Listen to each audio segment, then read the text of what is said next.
अचतुर्वदनो ब्रह्मा द्विपाहुरपरो हरिः अफाललोचन शंभुः भगवान् बादरायण कृष्णं कमलपत्राक्षं पुण्यश्रवणकीर्तनं वासुदेवं मुनिं नौनिं नौमि नारायणं हरिं शङ्करं शङ्कराचार्यं केशवं बादरायणं सूत्रभाष्यकृतौ वन्दे भगवन्तौ पुनः पुनः स्वात्मनिरूपणमिति प्रकरणग्रन्थः अद्य प्रारभ्यते। श्रीगुरुचरणद्वन्द्वं वन्देऽहं मथितदुस्सह द्वन्द्वं भ्रान्तिग्रहोपशान्तिं पांसुमयं यस्य भसितं మాతనుతే. శంకరాచార్య గారు వారి గురువులను తలుచుకుంటూ ఎవని పాద ద్వంద్వము దుస్సహములకు సుఖ దుఃఖములను శీతోష్ణాది ద్వంద్వములను నిర్మూలించి పాద ద్వంద్వములను నిర్మూలిస్తుంది. ఎవని పాద యుగములందరి రజోలేశము అంటే పాదధూళి భ్రాంతి అన్నట్టు గ్రహము ఉపశాంతి చేయును. చాలా మంది పూర్వకాలము పెద్దవాళ్ళు కనపడంగానే పాదధూళి తీసుకుని ఇప్పటికీ బెంగాల్లో యూపీలో అట్లా చేసి అట్టి శ్రీ గురుచరణ ద్వంద్వములకు నమస్కారము. దేశికవరం దయాళుం వందేహం నిహత నిఖిల సందేహం యరణద్వయం అద్వయం అనుభవం ఉపదిశతి తత్ సదస్యార్థం. ఎవని పాదయుగ సేవన తత్పదార్థ లక్ష్యార్థముగు అద్వయాఖండానుభవము ఉపదేశించును అట్టి సకల సంశయ నిర్ముక్తుడు దయారస పూర్ణుడైన దేశికునకు నమస్కారము. దేశికుడు అంటే ఎవరండి? గురువుగా. దక్షిణామూర్తి ఫస్ట్ గురు, అందుకే ఆ తర్వాత సెకండ్ వశిష్ఠుడు. ఏది త్రేతాయుగం, ద్వాపరయుగానికి వ్యాసుల వారు, కలియుగానికి శంకరాచార్య. వీళ్ళు ఒక్కొక్కళ్ళు ఒక్కొక్క ఎపోక్లో వ్యాసం వశిష్ఠ నక్తారం శక్తే పౌత్రం అకల్మషం పరాశరాత్మజం వందే సుఖతాతం తపోనిధి.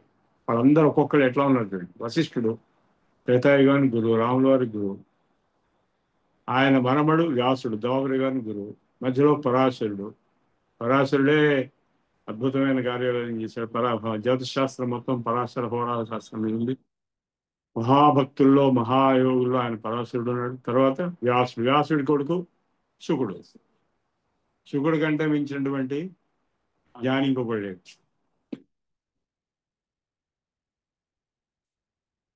సంసార దాన పాక సంతప్త సకల సాధనోపేత స్వాత్మ నిరూపణ నిపుణార్జై శిష్య ప్రబోధ్యతే గురుణా. గురువు శిష్యుడికి ప్రబోధిస్తున్నాడు.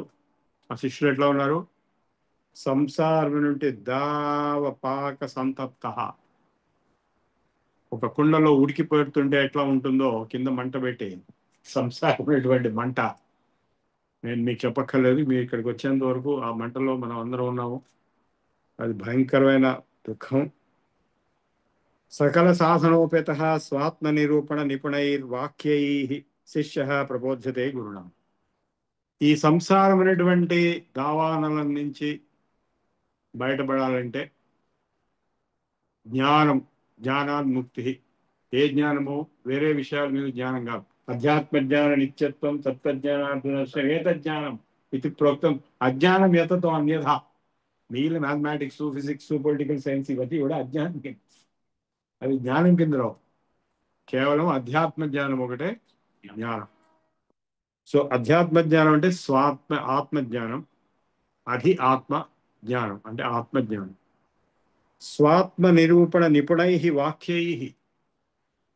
ఏదైతే ఆత్మజ్ఞానాన్ని కలగజేస్తాయో ఆ వాక్యములతో, ఆ సెంటెన్సెస్తో గురువు గారు శిష్యుణ్ణి ప్రబోధ్యతి, ఎన్లైటన్ చేస్తున్నాడు. Is enlightening. The Guru is going to enlighten in this book those sentences which will be generating self knowledge, atma jnana.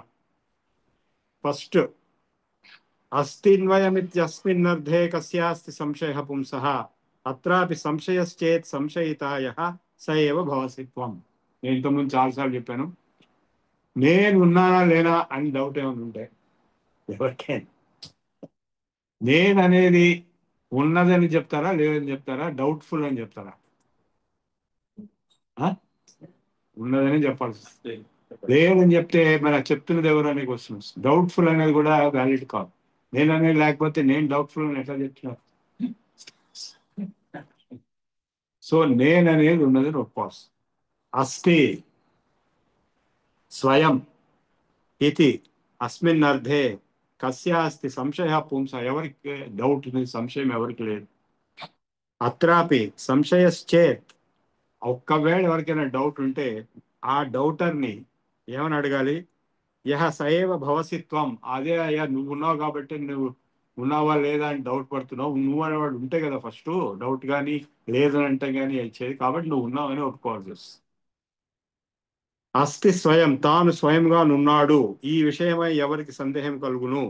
సర్వానుభూతమైన ఈ విషయం కూడా సంశయించుచో, సంశయించినట్టు నీవే అతడని, అంటే నేను అనేటువంటిది నువ్వే, నువ్వు డౌట్ చేస్తున్నవాడు నువ్వే ఆ నేను అని ఎరుగునది. నాహమితి వేత్తియో అసౌ సత్యం బ్రహ్మైవ వేత్తి నాస్తి, అహమస్మీతి విజానన్ బ్రహ్మైవాసౌ స్వయం విజానాతి.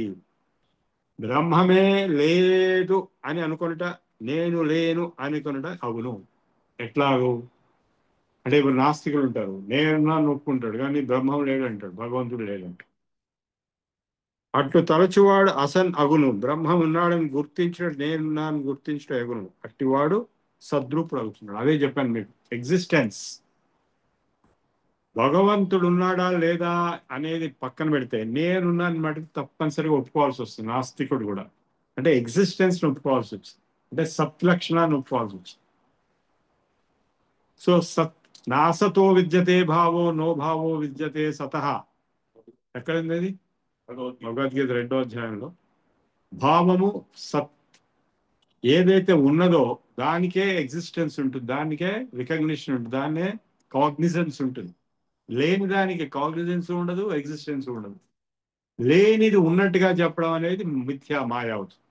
సో నేను ఉన్నానని ఎప్పుడైతే చెప్తున్నారో దానికి నేను లేనని కానీ ఇంకోటి లేదని కానీ చెప్పడానికి, ఎందుకంటే ఈ నేను అనేది అన్ని తెలుసుకుంటున్నది కాబట్టి. అసన్నేవ సభవతి అసత్ బ్రహ్మేతి వేద చేత్ అస్థి బ్రహ్మేతి చేత్ వేద సంతమేనం తతో విదుహు, ఇది తైత్రీయోపనిషత్తులో కూడా ఉంది. దాని అర్థం ఏంటంటే బ్రహ్మమే లేదని అనుకొనుట, నేను లేనని అనుకొనుట అగును. బ్రహ్మం అంటే ఏదైతే అస్తిత్వం ఉందో అన్నీ కలిపింది బ్రహ్మం. ఇందాక డెఫినేషన్ ఏది? యతోవా ఇమాని భూతాన్ని జాయంతే ఏన జాతాని జీవంతి యస్మిన్ ప్రవిశంతి తద్ బ్రహ్మ, అది తైత్రీయ ఉపనిషత్తులో ఉంది. అదే బ్రహ్మసూత్రాల్లో జన్మాద్యస్యతః అనంది. అంటే ఏది ఉన్నది అని చెప్తున్నావు అది బ్రహ్మం అయినప్పుడు, నేను ఉన్నాను అని చెప్తున్నాను కాబట్టి నువ్వు బ్రహ్మం కాకుండా ఉండగలవా? ఉండటం అనేది, అస్తిత్వం అనేది, సత్, ఆ లక్షణము బ్రహ్మమునుకున్నది, నీకున్నది. కాబట్టి రెండిటికి ఒకటే లక్షణం ఉంది. నువ్వు లేదని చెప్పడానికి లేదు, కాబట్టి బ్రహ్మం కూడా లేదని చెప్పడానికి లేదు. బ్రహ్మత్వమేవ తస్మాన్నాహం బ్రహ్మేతి మోహమాత్రమిదం, మోహేన భవతి భేద క్లేశా సర్వే భవంతి తన్మూలా. బ్రహ్మము నీవే, బ్రహ్మము నేను కాదు అనేది ఈ తలంపు మోహ వెలుస్తము. ఈ మోహ మూలమే భేదము, భేద మూలములే క్లేశము. నేను బ్రహ్మమును కాదు అనేటువంటి భావం ఏదైతే ఉందో అది మోహం వలన వస్తున్నది. అంటే మొట్టమొదటిలోనే మన శాస్త్రాలు మొత్తం, వేదాంత శాస్త్రం మొత్తంలో ఆత్మ బ్రహ్మం రెండు ఒకటే అనే బేసిస్ మీదనే అన్ని ఉంటాయి. ఆత్మ పరమాత్మ ఒకటే. ఆత్మ వేరు పరమాత్మ వేరు అంటే, ఎందుకంటే పరమాత్మ కూడా ఆత్మే ఉంది. వర్డ్ పరం అనేది అబ్జెక్టివ్ విశేషణం వేశాము. అలాగే అంతరాత్మ అని వేయొచ్చు, జ్ఞానాత్మ అని వేయొచ్చు, ప్రత్యేగాత్మ అని వేయొచ్చు, జీవాత్మ అని వేయొచ్చు, పరమాత్మ అని వేయొచ్చు. ఇవన్నీ కేవలం అట్రిబ్యూట్స్ యాడెడ్, అంటే అబ్జెక్టివ్స్. కానీ ఆత్మ ఒకటే ఉంది.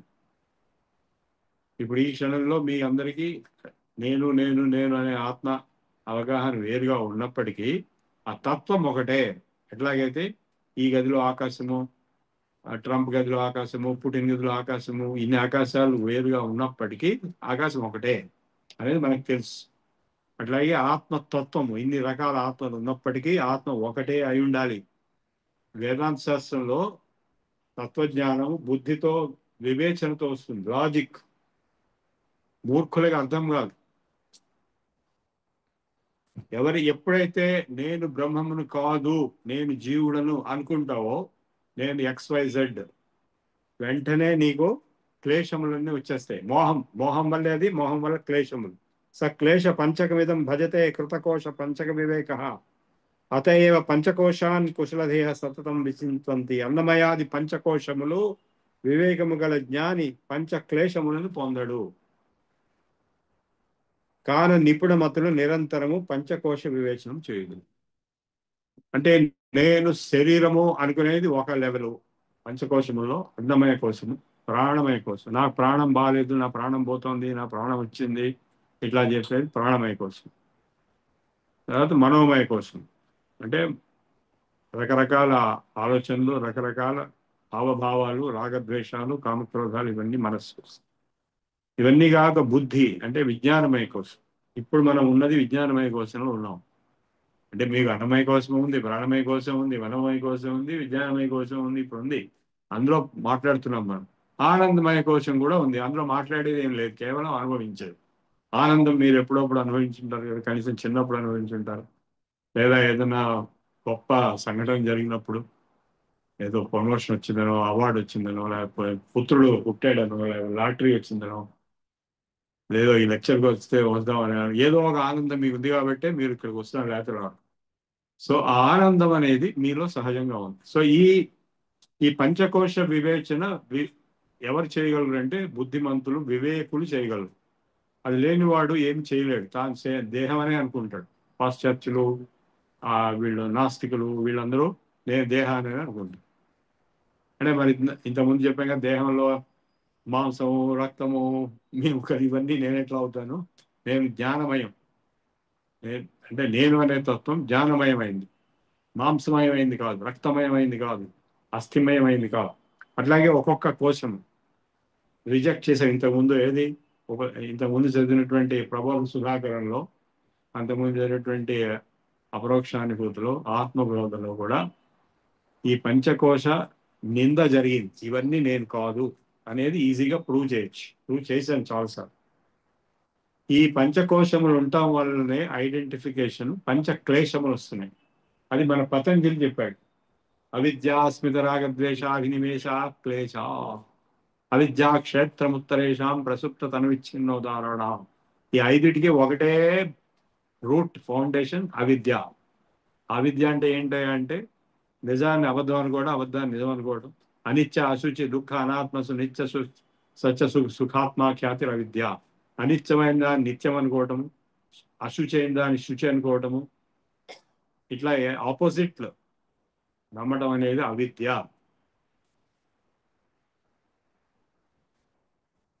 ఈ పంచక్లేశములు అవిద్య, అస్మిత, అత్యంత విలక్షణము గల ద్రష్టయగు దర్శనలకు బుద్ధి తాదాత్మ్యం కలిగి ఉండుట, అహమస్మి అని అభిమానం, అహంకారం వేరు, శుద్ధ చైతన్యం వేరు. నేనున్నానని చెప్పినప్పుడు కేవలము శుద్ధ చైతన్యం గురించి మాట్లాడుతున్నాం, అహంకారం గురించి మాట్లాడలేదు.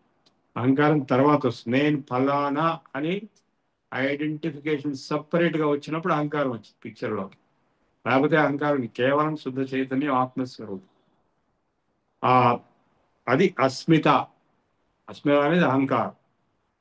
రాగం అంటే ఏంటంటే సుఖానిశయి రాగ అని పతంజలి చెప్పాడు. దుఃఖానిశయి ద్వేష. ఎవరి మీద మీకు అనురాగం వస్తుంది, దేని వల్ల సుఖం వస్తుందో దాని మీద అనురాగం వస్తుంది. ఎవరైనా డబ్బులు ఇస్తే వాళ్ళ మీద అనురాగం వస్తుంది, లేదా ఎవరైనా ఐస్ క్రీమ్ పెడితే వాళ్ళ మీద అనురాగం వస్తుంది, ఎవరైనా ఏదైనా ఇస్తే వాళ్ళ మీద అనురాగం వస్తుంది, ఆ వస్తువు మీద కానీ వ్యక్తి మీద కానీ. అదే ద్వేషము, దుఃఖానిశాయి ద్వేష.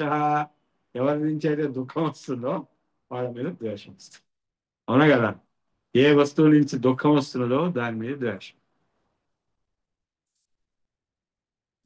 లాస్ట్ ఏంటి? అభినివేశం. అభినివేశం అంటే ప్రాకృతిని వలె శాస్త్ర పారంగతులకు విద్వాంసుడు కూడా జన్మ పరంపరా ప్రాప్తమైన మృత్యు భయము అభినివేశ.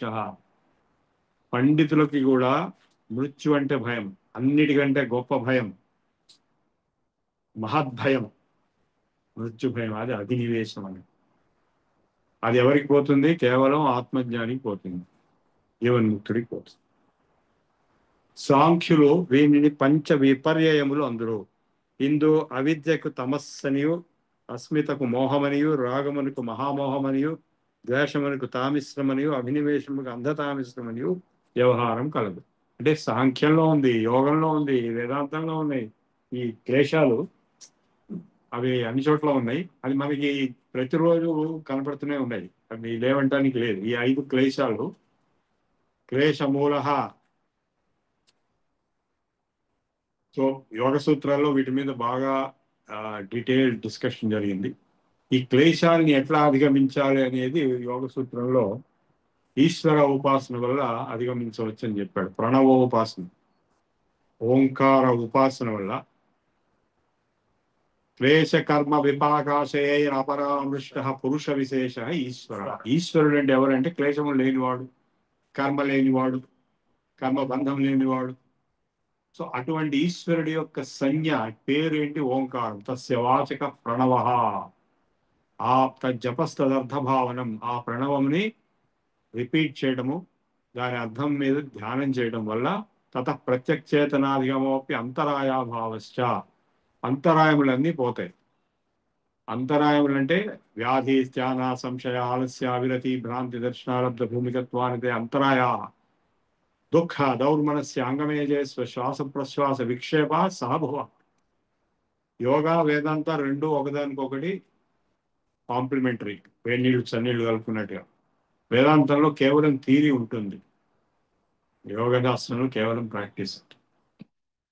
థియరీ లేకుండా ప్రాక్టీస్ సరిపోదు, ప్రాక్టీస్ లేకుండా థియరీ.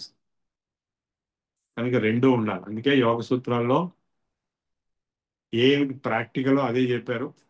ఎప్పుడైతే ఓంకారం ధ్యానం చేస్తారో, లాంగ్ గాలి పిలిచి పొడుగ్గా ఓంకారం చేసినప్పుడు ఈ రిజల్ట్స్ అన్నీ వస్తాయి.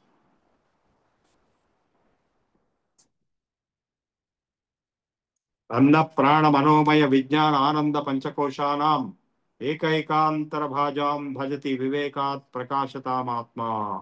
అన్నమయము, ప్రాణమయము, మనోమయము, విజ్ఞానమయము, ఆనందమయము అని ఈ పంచకోశములు అన్నమయాది క్రమమున ఒకదాయందు ఒకటి ఇమిడి ఉన్నవి.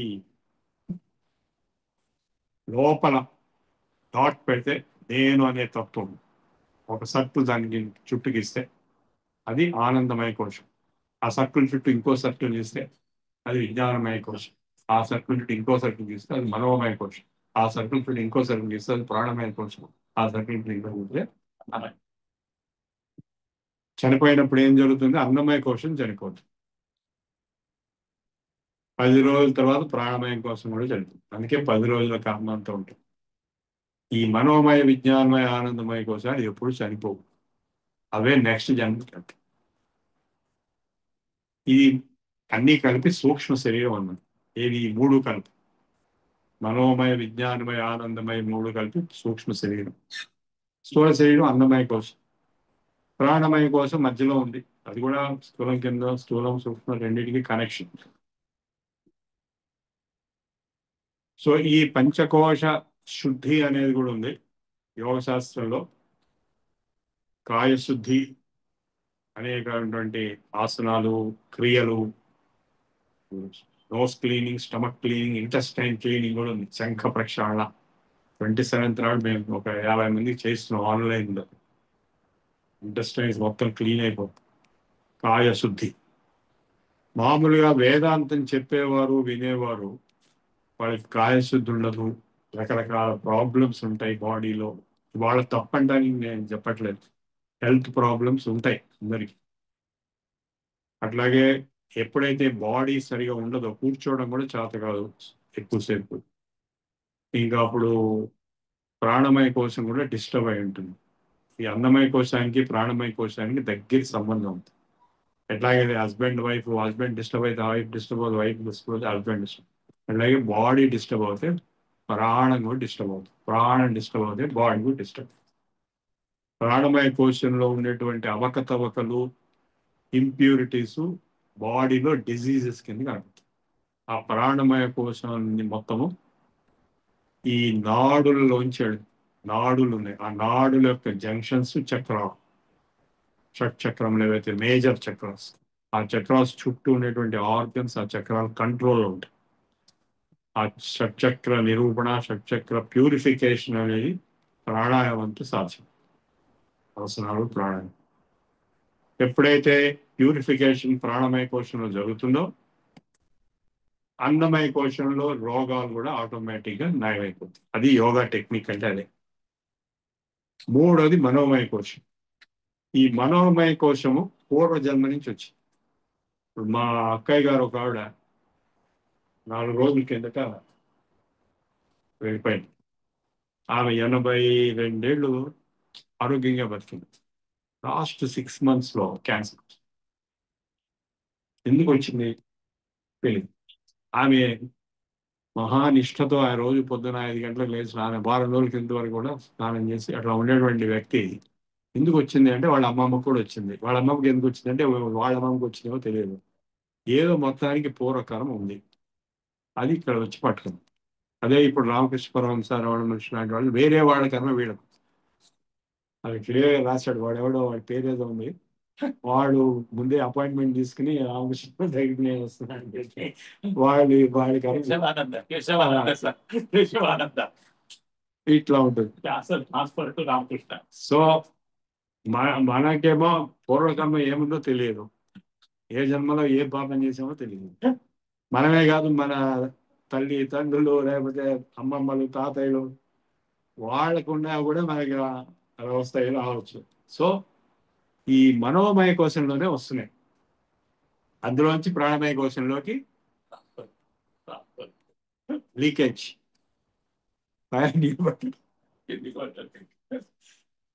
సీపేజ్ అక్కడి నుంచి ప్రాణమయ కోశంలోంచి అన్నమయ. అందుకే ఆయుర్వేదంలో పూర్వజన్మ కృతం పాపం వ్యాధి రూపేణ పీడయే తక్షాంతి ఔషధై దానై హోమై ఆసనై. దానంతో, దానాలు, రకరకాల దానాలతో రకరకాల పాపాలు పోతాయి. రకరకాల తపశ్చర్యలతో ఆసనాలు, ప్రాణాయామాలు, హోమాలు, జపాలు, ఇవన్నీ ఎందుకు చేస్తున్నారు? ఏ జపం చేయాలి, ఏ దేవతకి ఉపాసన చేయాలి అనేది జ్యోతిష్కులు చెప్తారు. ఆ చార్ట్ చూడగానే వాడికి అర్థమైపోతుంది. ఇప్పుడు రాహు బాలేడు అనుకోండి, కాళీమాత టెంపుల్కి వెళ్ళి, లేకపోతే ఇంకోటి అయితే శివుడు దగ్గరికి వెళ్ళాలి. వాడు క్లియర్గా చెప్తాడు, శాస్త్రంలో అంతా ఉంది. అవన్నీ చేస్తే అంటే వీడి జపం వీడి చేత కాదు కాబట్టి ఇంకోటి పెట్టి చేస్తుంది, ప్రాక్సీ. సో అది కూడా కొంతవరకు పనిచేస్తుంది. దానం చాలా ముఖ్యం. దానం వల్ల అనేకమైనటువంటి బెనిఫిట్స్ వస్తాయి. ఒక బ్రాహ్మణుడికి తప్ప మిగిలిన వాళ్ళందరికీ దానం తీసుకోవడం అంటే అప్పు తీసినట్టే. బ్రాహ్మణుడికి దానం తీసుకునే హక్కు ఉంది, ఇచ్చే హక్కు కూడా ఉంది. ఎందుకంటే జపంతో, గాయత్రి జపంతో ఆ పాపాన్ని క్షాళన చేసుకోవచ్చు ఎప్పటికప్పుడు, ఏ రోజుకు ఆ రోజు, పొద్దున, మధ్యాహ్నం, సాయంకాలం. కాబట్టి పాపాలన్నీ యదన్నాత్ కురుతే పాపం తదన్నాత్ ప్రతిముచ్యతే, యద్రాత్ర్యాత్ కురుతే పాపం తద్రాత్ర్యాత్ ప్రతిముచ్యతే. అది ఉంది కాబట్టి దానం తీసుకునే హక్కు ఉంది. వేరే వాళ్ళు అవన్నీ చేయరు కాబట్టి దానం తీసుకున్నారంటే వాడికి అప్పు పడ్డారు. ఆ అప్పు ఈ జన్మలో తీరకపోతే నెక్స్ట్ జన్మలో తీర్చుకోవచ్చు. చిన్న చిన్న అప్పులు కూడా. సో అందుకే మనం ఎవరి దగ్గర ఏం తీసుకో, అందుకే అపరిగ్రహం అని పెట్టారు. గమనేమో. ఇప్పుడు ఈ పంచకోశ శుద్ధి అనేది ఎట్లా జరుగుతుందో చెప్పాను ఇంతవరకు. అన్నమయ, ప్రాణమయ కోశం రెండు యోగాభ్యాసంతో చేసేయచ్చు. మనోమయ, విజ్ఞానమయ కోశముల శుద్ధి జప, తప, హోమ, దాన అంతా జరుగుతుంది. విజ్ఞానమయ కోశ శుద్ధి ఎట్లా జరుగుతుంది? ఇప్పుడు మనం చేస్తున్న దాంట్లో స్వాధ్యాయం వల్ల విజ్ఞానమయ కోశ శుద్ధి కావడం వల్ల మనోమయ కోశం కూడా శుద్ధి అవుతుంది. ఎప్పుడైతే ఇది మొత్తం అన్ని పంచకోశాలు శుద్ధవుతాయో అప్పుడు కర్మ మొత్తం వాషౌట్. జ్ఞానాగ్ని దగ్ధు కర్మాణ అన్నారు. యస్య సర్వే సమారంభా కామ సంకల్పవర్జిత జ్ఞానాగ్నిదగ్ధు కర్మాణం తమాహు పండితం గృహ. దక్షిణామూర్తి స్తోత్రం చదివితే, దక్షిణామూర్తి మీద ఉపాసన చేస్తే కర్మ దహించుకుపోతుంది అని నేను చెప్పడం కాదు. పెద్ద పెద్ద వాడు చాగంటి కోటేశ్వరరావు పబ్లిక్ గా చాలాసార్లు చెప్పారు. ఇంకా శాస్త్రాల్లో కూడా రాస్తారు. అంత గొప్పది అది. ఎందుకంటే అందులో ఎంతో కొంత లోపలికి ఎంటర్ అవుతే ఆత్మజ్ఞానం బ్రహ్మజ్ఞానం రావటం వల్ల ఆ కర్మ దగ్ధమైపోతుంది పూర్తిగా వస్తే. ప్రాణమయోయం వపుహు, ఇది అన్నమయం అంటే ఏంటి? వపుహు ఇదం అన్నమయాక్ష కోశ నాత్మా జడో ఘటప్రాయ. కుండ వంటిది, ఆత్మ కాదు. అనాటమి, అనాత్మ, అనాత్మీయ, అనాటమీ. రా ఉత్పత్తే పశ్చాత్ తదభావస్యాసి దృశ్యమానత్వాత్. ఉత్పత్తికి పూర్వము వినాశము తర్వాతను దీనికి ఉనికి లేదు. అందున ఇది అనిత్యము. దేహములు అనిత్యములు. భగవద్గీత 2వ అధ్యాయంలో కూడా మొదట్లో లేవు, తర్వాత లేవు, మధ్యలో ఉంటాయి. తోల్బొమ్మ. అవ్యక్త ఆదీని భూతాని వ్యక్త మధ్యాని భారత అవ్యక్త నిధనాన్యేవ తత్ర కా పరిదేవన. కోశ ప్రాణమయ యం వాయు విశేష వపు వపుషు అవచ్ఛిన్న అస్య కథం ఆత్మతా స్యాత్ క్షుత్ తృష్ణాభ్యాముపేయ అశు పీడాం. ఆకలి దప్పిక దేనివల్ల వేస్తున్నాయి? ప్రాణమయ కోశం వేస్తుంది. కురుతే వపు యాంతాం గేహాదో యః కరోతి మమతాం చ రాగద్వేష విధేయో రాసావాత్మా మనోమయ కోశ. శరీరమే నేను అను శరీర తాదాత్మ్య అభిమానమును, గృహాదులయందు ఇది నాది అది నాది అని మమతాభిమానమును కలిగి రాగద్వేష వశవర్తి అయి మనోమయ కోశము వర్ధిల్లుచున్నది. మనోమయ కోశం ఎట్లా వర్ధిల్చున్నది? శరీరమే నేను అను శరీర తాదాత్మ్య అభిమానమును, గృహాదులయందు ఇవి నావి అవి నావి అను మమతాభిమానమును కలిగి రాగద్వేష వశవర్తి అయి. ఎన్నున్నాయండి? రాగద్వేషాలు 2 ఉన్నాయి. ఇంకా ఉన్నాయా? కామ క్రోధ లోభ మోహం మద మాత్సర్యములు ఉన్నాయి, అహంకారం మమకారం ఉన్నాయి. మొత్తం కలిసి రౌండ్ ఫిగర్ నెంబర్ 10. అవి 6, ఇవి 4. ఇవే ప్రాబ్లమ్స్. ఈ మనోమయ కోసం వీటితో పూర్తిగా నిండిపోయి వర్ధిల్లుతూ ఉంటుంది. వర్ధిల్లుతుందంటే బాగా బాగా డెవలప్ అవుతుంటుంది. అన్నమయ కోశం ఎక్కువ డెవలప్ కాదు, ఒక స్టేజ్ వరకు డెవలప్ అయి ఆగిపోతుంది. మనోమయ కోశం మడుగు అందుకే వర్ధిల్లుతుంది అని రాశాడు. మిగిలిన వాటికి రాయలేదు. సుప్తౌ స్వయం విలీన బోధే వ్యాప్త కళేవరం సకలం విజ్ఞాన శబ్దవాచ్య చిత్ ప్రతిబింబో నా బుద్ధిరస్యాత్మ. సుషుప్తియందు విలయం చెందుచు జాగ్రద్దశయందు సర్వదేహ వ్యాపకమగుచు ఉండు చిత్ ప్రతిబింబమగు బుద్ధియే విజ్ఞానమయ కోశము. కానీ ఆత్మ కాదు. కొందరికి అసలు బుద్ధే ఉండదు కదా, వాడికి విజ్ఞానమయ కోశం 0. ఏమయ్యా బుద్ధి లేదా అని. బుద్ధి అనేది హయ్యర్ మైండ్ అన్నాడు ఎవరు? Aurobindo. Intellect is the higher mind, lower mind మామూలు మనస్సు. ఇందాక చెప్పిన మనస్సు, రాగద్వేషాలు ఇవన్నీ ఉన్నాయి. దీనికి అవన్నీ ఉండవు. దీనికి కెపబిలిటీ టు అనలైజ్ డీప్లీ. ఇప్పుడు మనం చేస్తున్నది అదే. ఇప్పుడు మనం చేస్తున్నంతసేపు మీకు రాగద్వేషాలు కామక్రోధాలు ఏమి రావు. అవన్నీ మనోమయ కోశాలు తక్కువ లెవెల్లో ఉన్నాయి. మీరు హై లెవెల్కి వచ్చారు. మీకు నడు నొప్పి, కాళ్ళ నొప్పి, మోకాళ్ళ నొప్పి ఏమి రావు. మనోమయ కోశంలో ఉన్నాయి. అదే ఆకాయ తప్పులు కూడా రావు. ఒకవేళ వస్తే రాములు గారికి కాసేపటికి వాటిని కూడా తీర్చేస్తాడు. సో సో అన్నమయ ప్రాణమయ మనోమయ కోశములన్నీ కూడా సస్పెన్షన్ లో ఉన్నాయి. ఇప్పుడు విజ్ఞానమయ కోశంలో యాక్టివ్గా ఉన్నారు. కానీ నిద్రపోయినప్పుడు ఫిష్ అయిపోయింది. అదే చెప్తున్నాడు. సుషుప్తి యందు విలయము చెందుచు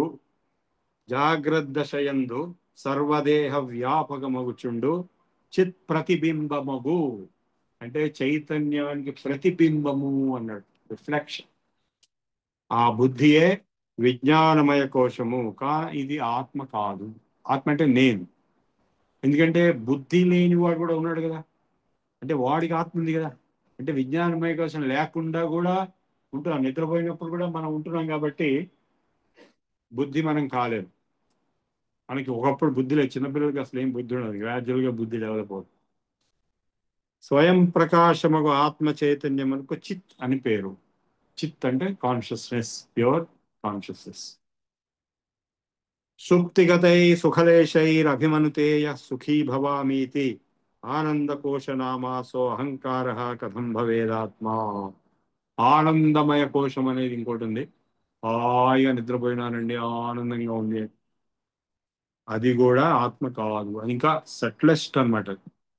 సుషుప్తి కాలమున నేను సుఖముగానున్నాను, హాయిగా నిద్రపోయినాను అని సుఖ లేశానుభవం పొందు అహంకారము, అది అహంకారం. బుద్ధి తర్వాత మనోబుద్ధి అహంకార చిత్తాది నా ఆనందమయ కోశం ఇది ఆత్మ ఎట్లవును, అది అన్నిటికంటే సట్లెస్ట్. మన తైత్రీయోపనిషత్తులో ఈ 5 వచ్చేంత వరకు క్వశ్చన్ క్వశ్చన్ క్వశ్చన్ వచ్చిన తర్వాత క్వశ్చన్ ఆగిపోయింది. అంటే 5 దాటిన తర్వాత ఇంకోటి లేదు. మామూలు మోడర్న్ సైన్స్ లో, వెస్ట్రన్ సివిలైజేషన్ లో 5 లేవు, వాడి ఒకటే ఉంది, అన్నమయ కోశం. అలోపతిలో ప్రాణమయ కోశం కూడా లేదు, కేవలం అన్నమయ కోశం ఒకటి, అనాటమీ అంతే వాడు చెప్పే.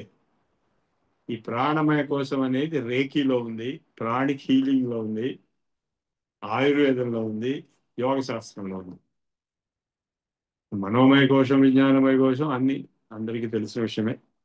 యస్ఫురతి బింబభూత స భవేద్ ఆనంద ఏవ సకలాత్మ ప్రాగూర్ధ్వమపి చ సత్వాత్ అవికారత్వాత్ అబాధ్యమానత్వాత్. చిత్ ప్రతిబింబము బుద్ధి విజ్ఞానం కదా, బింబ రూపమున స్ఫురించినది ఆనందము. అంటే రిఫ్లెక్షనే ఆనందం. అంటే ఏ ఒరిజినల్ దాని రిఫ్లెక్షన్ ఆనందం. అంటే మరి ఒరిజినల్ ఎంత ఆనందం ఉండాలి, అందుకే అది బ్రహ్మానందం అన్నారు. బ్రహ్మానందం పరమ సుఖదం కేవలం జ్ఞానమూర్తిం ద్వంద్వాతీతం గగన సదృశం తత్వమస్యాది లక్ష్యం ఏకం నిత్యం విమలమచలం సర్వధీ సాక్షిభూతం భావాతీతం త్రిగుణరహితం సద్గురం తం. చిత్ ప్రతిబింబము బుద్ధి విజ్ఞానం కదా, బింబ రూపమున స్పందించినది ఆనందము. శరీరాద్యుత్పత్తికి పూర్వము వాని వినాశనముకు తరువాత కూడా ఈ ఆనందములకు ఉనికి కలదు. అందుకే చిన్న పాపాయలు పుట్టినవాడు ఆనందంగా నవ్వుతాం. దీనికి ఉత్పత్తి వినాశం రెండు లేవు. చూడండి ఎంత డీప్ అనాలిసిస్ మన వాళ్ళు చేశారు. మోడర్న్ సైన్స్ లో అంత లేదు, ఓన్లీ ఫిజికల్ లెవెలే వాళ్ళు. ఇది నిర్వికారము, త్రైకాలిక బాధారహితము కాన సకలమునకు ఆత్మస్వరూపం ఆనందము. అన్నమయాదేరస్మాదనరం యది నానుభూయతే కించిత్ అనుభవితా ఆసన్మయో మయాదే అస్థిత్యస్మిన్ సకశ్చిదలాప. అన్నమయాది కోశముల కంటే భిన్నముగా నేదియు గోచరము కాకపోవచ్చును, కానీ ఆ పంచకోశముల కంటే భిన్నుడై ఆ పంచకోశానుభవము కల ద్రష్ట ఒకడున్నాడనటలో ఏ విప్రతిపత్తియు ఉండదు. ఎటువంటి ఆబ్జెక్షన్, విప్రతిపత్తి అంటే ఆబ్జెక్షన్ ఉండదు దేనికి. ఈ పంచకోశములు ఎవరికి ఉన్నాయి? నేను శరీరం కాదు అని అందరికి తెలిసినప్పుడు నాకు శరీరం ఉంది అని చెప్తున్నాడు. నేను మనస్సును కాదు అని చెప్పి నాకు మనస్సు ఉంది అని చెప్తున్నాడు. నాకు ప్రాణం బాగుంది, బాగలేదు, ఇట్లాంటివన్నీ చెప్తున్నాడు. సో అన్నమయ, ప్రాణమయ, మనోమయ, విజ్ఞానమయ. నాకు బుద్ధి ఉంది, బుద్ధి లేదు అంటే నేను వేరు, బుద్ధి వేరు. విజ్ఞానమయ కోసం ఆనందం, నేను ఆనందంగా హాయిగా నిద్రపోయానంటే హాయిగా నిద్ర పోకుండా కూడా ఉండటుంది, పోయేది కూడా ఉంది. అంటే ఏంటి? నువ్వు వేరు, ఆ ఆనందం వేరు. అదే అక్కడ ఇంపార్టెంట్ పాయింట్.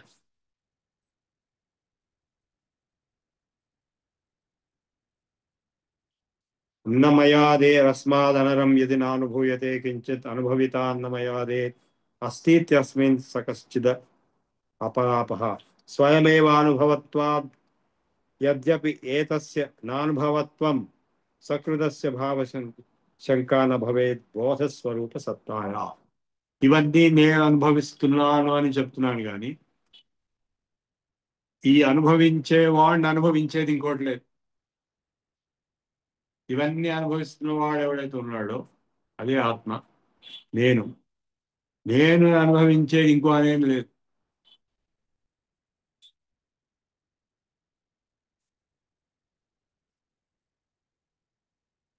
అన్నమయాది కోశముల కంటే భిన్నముగా ఏది గోచరము కాకపోవచ్చును.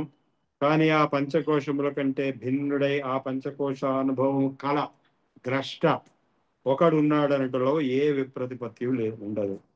ఆత్మజ్ఞాన అంటే అనుభవ స్వరూపుడగుట వలన స్వయమేవ అనుభవత్వాద్ యద్యప్యేతస్య నానుభవాత్వం సకృతస్య భావశంకా న భవేత్ బోధస్వరూప సత్తాయ. అనుభవ స్వరూపుడగుట వలన అనగా ద్రష్టయగుట వలన జ్ఞేయము దృశ్యము ఎన్నటికీ కానేరదు. తదా ద్రష్టు స్వరూపే అవస్థానం యోగశ్చిత్తవృత్తి నిరోధ. తదా ద్రష్టు స్వరూపే అవస్థానం వృత్తి సారూప్యం ఇతరత్ర. మామూలుగా చిత్తవృత్తులతో సారూప్యము పొందుతున్నాడు. ఎట్లాగండి అంటే ఇప్పుడు మీరు క్రికెట్ మ్యాచ్ అయినప్పుడు అందరు టీవీ ముందు కూర్చుంటారు. క్రికెట్ ఆడుతుంది ఎవరు? ఈ చూసేవాళ్ళ ఆడేవాళ్ళ? చూసేవాళ్ళు కాదు, ఆడేవాళ్ళు వేరే ఉన్నారు. కానీ వీడు తను ఆడుతున్నట్టుగా అనుకుంటాడు అన్నమాట.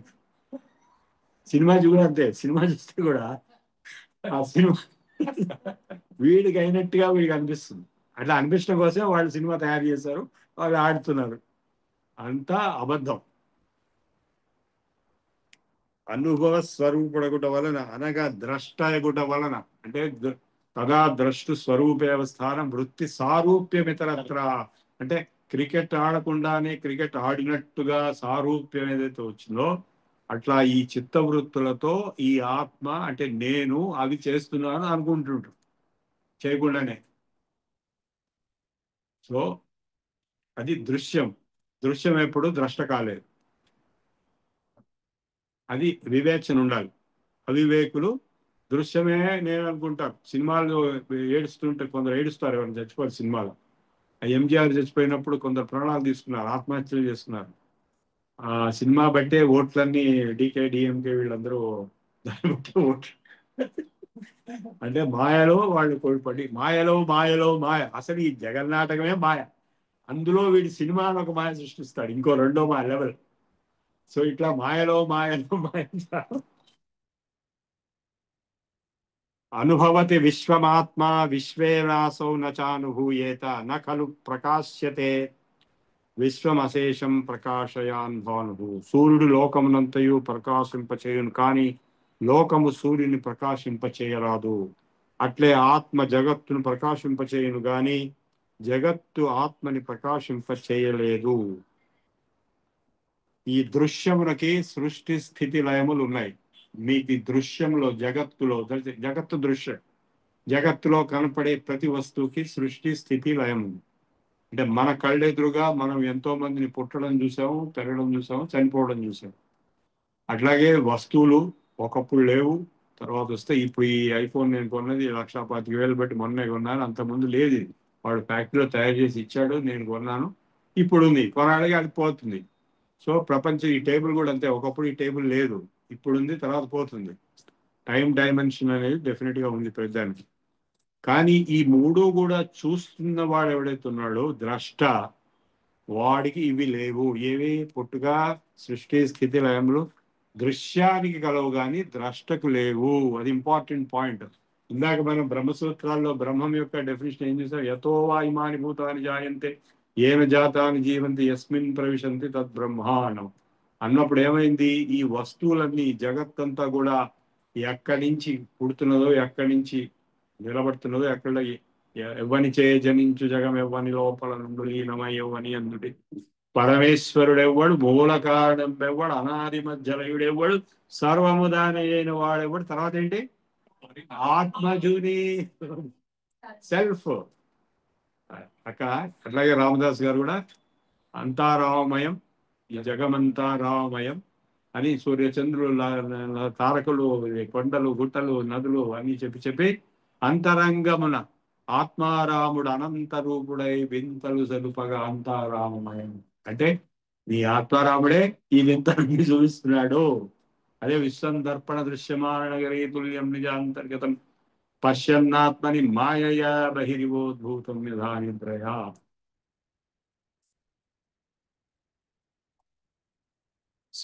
దృశ్యమునకు సృష్టి స్థితి లయములు కలవు గాని ద్రష్టకు ఆత్మకు లేవు.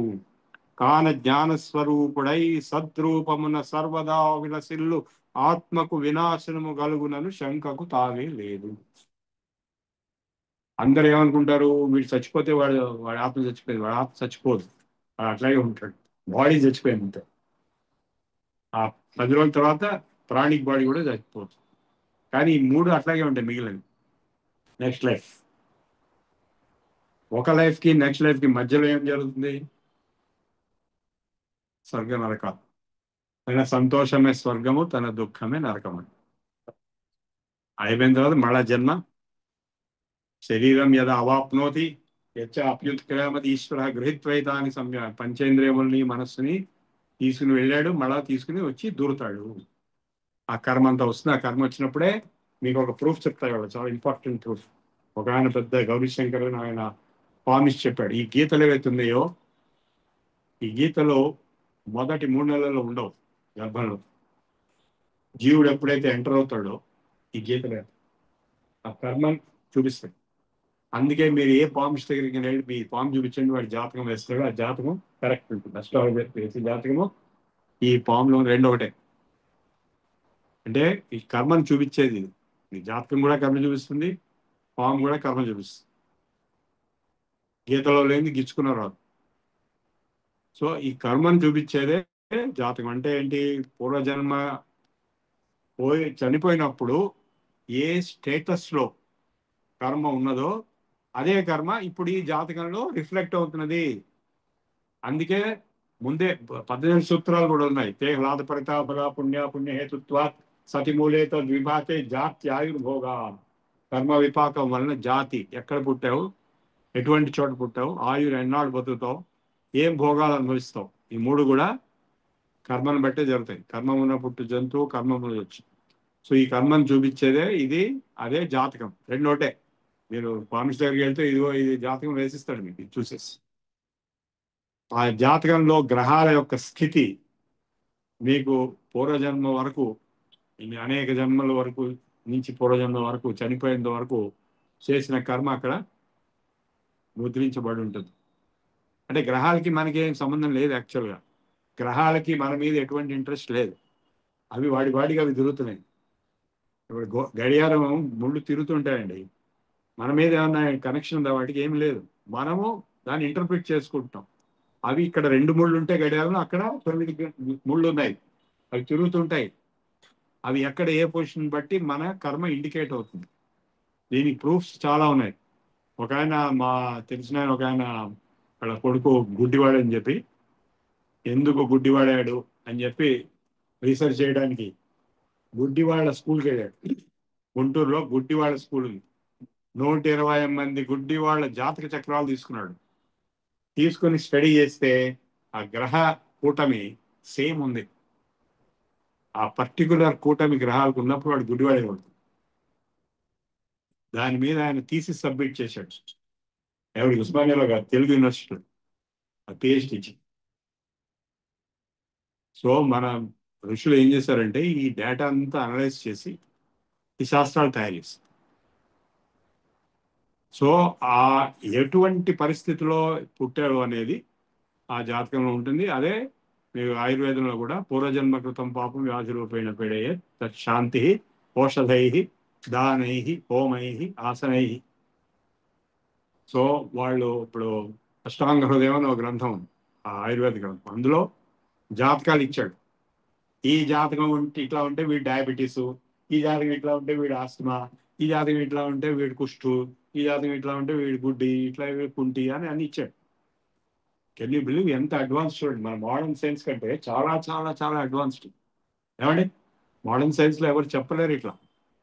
అది కూడా ఇచ్చాడు. ఇచ్చి దానికి ఏం ట్రీట్మెంట్స్ అంటే ఔషధం అనేది ఒక ట్రీట్మెంటే. అది కాక దానాలు, హోమాలు, జపాలు, తపాలు, అన్ని రకాల ట్రీట్మెంట్ చేస్తే ఆ కర్మ నివృత్తి అవుతుంది కొంతవరకు, పూర్తిగా కాదు. తత్శాంతి శమిస్తుంది అంతే, పూర్తిగా కర్మను ఎవరు తీయలేరు. ఇదే పాయింట్లో ఒక సంఘటన జరిగింది. నేను తిరువణామలలో ఒక పెద్ద వేద సభ జరిగినప్పుడు, ఋగ్వేదం మీద సభ, ఋగ్వేదమే దాని టాపిక్. కొత్తగా ఎవరైనా రీసెర్చ్ చేసి ఏదైనా ప్రజెంట్ చేస్తే రాని, లేకపోతే రావద్దని చెప్పి. సో అది చేసి నేను ఒక పేపర్ రాసి పంపిస్తే నన్ను రమ్మన్నాను. సో అక్కడ నేను ప్రజెంట్ చేసి, అది నేను ఈవినింగ్ నా స్పీచ్, మార్నింగ్ స్పీచ్లో ఒక ఆయన ఋచభాస్కరం అని ఒక గ్రంథం ఉంది.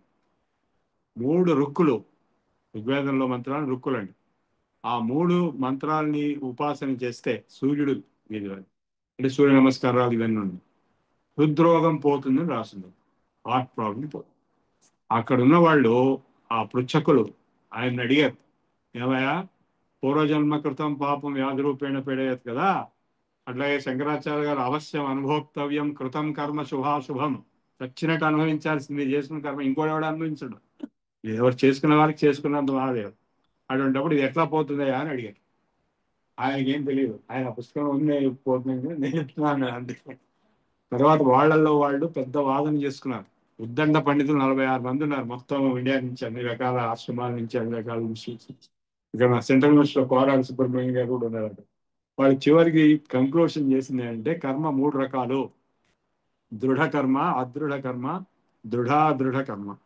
దృఢ కర్మ పోదు, అంటే ఎక్కడ పుట్టామనేది, ఎన్నాళ్ళు బతుకుతాం అనేది, ఎటువంటి భోగం అనిపిస్తాం అనేది, ఈ 3 ఫండమెంటల్స్ అట్లాగే ఉంటాయి. అదృఢ కర్మ అంటే ఇప్పుడు వర్షం వచ్చింది తడిసిపోతే, జ్వరం వస్తుంది, జలుబు వస్తుంది అంటే అది గొడిగేసుకుని, లేకపోతే యూబర్ ట్యాక్సీ తీసుకుని వెళ్తే అవి రావు, అదృఢ కర్మ అది. అట్లాగే దృఢ కర్మ మీడియం టైప్ కర్మ ఒకటి ఉంటుంది, వాటికి ఇవన్నీ పనిచేస్తాయి. ఈ జపతప హోమ యజ్ఞాలు ఇవన్నీ కూడా. అందుకే తత్శాంతి అన్నాడు ఆయుర్వేదం. పోతుంది అన్నట్లు ఆ రోగం, అది తగ్గించడానికి పనికొస్తున్నాడు అంతే. సో ఈ కర్మ అనేది మనస్సు నుంచి ప్రాణానికి, ప్రాణం నుంచి శరీరానికి స్ప్రెడ్ అవుతోంది, జన్మ జన్మల నుంచి వస్తుంది. అనుభవతి అన్నమయాదేరస్మాదనరం యది నానుభూయతే కించిత్ అనుభవిత అన్నమయాదేరత్యస్మిన్ సగశ్చిదప. అన్నమయాది కోశముల కంటే భిన్నముగా ఏది గోచరము కాకపోవచ్చును, కానీ ఆ పంచకోశముల కంటే భిన్నుడైన ఆ పంచకోశ అనుభవము కల ద్రష్ట ఒకడున్నాడనుటలో ఏ విప్రతిపత్తి లేదు. స్వయమైవానుభవత్వాద్ యద్యప్యేతస్య నానుభవాత్వం భావ్యత్వం సకృదస్య భావశంకా న భవేత్ బోధస్వరూప సత్తయా. ఆత్మజ్ఞాన అనుభవ స్వరూపుడగుట వలన, అనగా ద్రష్ట అగుట వలన జ్ఞేయము దృశ్యం అన్నిటికీ కానేరడు.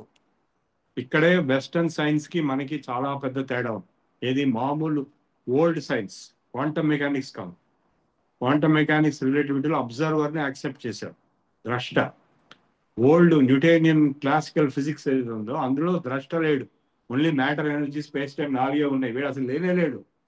అన్ని ఇవన్నీ ఆటోమేటిక్ గా అవన్నీ వీడు ఉంటేనే అక్కడ. క్వాంటమ్ మెకానిక్స్ అంటే వాడిని బట్టే మొత్తం అందు ఉంది చెప్పి కంక్లూడ్ చేసి, అంటే అబ్జర్వేషన్ బట్టే మొత్తం అది మ్యాటరా, ఎనర్జీయా, వేవా, పార్టికల్ అనేది తెలుస్తుంది, అది తెలియదు. సో ద్రష్ట డెఫినెట్ గా ఉన్నాడు, నేను ఉన్నాననే చెప్పాల్సి వస్తుంది. అనుభవతి విశ్వమాత్మ విశ్వేనాసౌ సనుభూయేత న ఖలు ప్రకాశ్యతే అసౌ విశ్వం అశేషం ప్రకాశయన్ భాను. సూర్యుడు లోకమునంతయు ప్రకాశింపజేయను, కానీ లోకము సూర్యుని ప్రకాశింప చేయలేదు. అట్లే ఆత్మ జగత్తుని ప్రకాశింపచేయను, కానీ జగత్తును ఆత్మ ప్రకాశింపచేయదు. ఈ సూర్యుడిని కూడా ప్రకాశింపజేసేది ఏమిటి చెప్పండి? ఆత్మే. నేను లేకపోతే సూర్యుడు ఉన్నాడని కూడా తెలియదు నాకు. సూర్యుడు అంటే కాంతి, కాంతి పడితేనే మీకు అన్ని కనపడుతున్నాయి. ఆ కాంతి కనపడ్డా కూడా కళ్ళు లేకపోతే కనపడవు, కళ్ళు మూసుకుంటే కనపడవు. కళ్ళు ఉన్నా కూడా నేను స్పృహ లేకపోతే కనపడవు, నిద్రపోతే కనపడవు.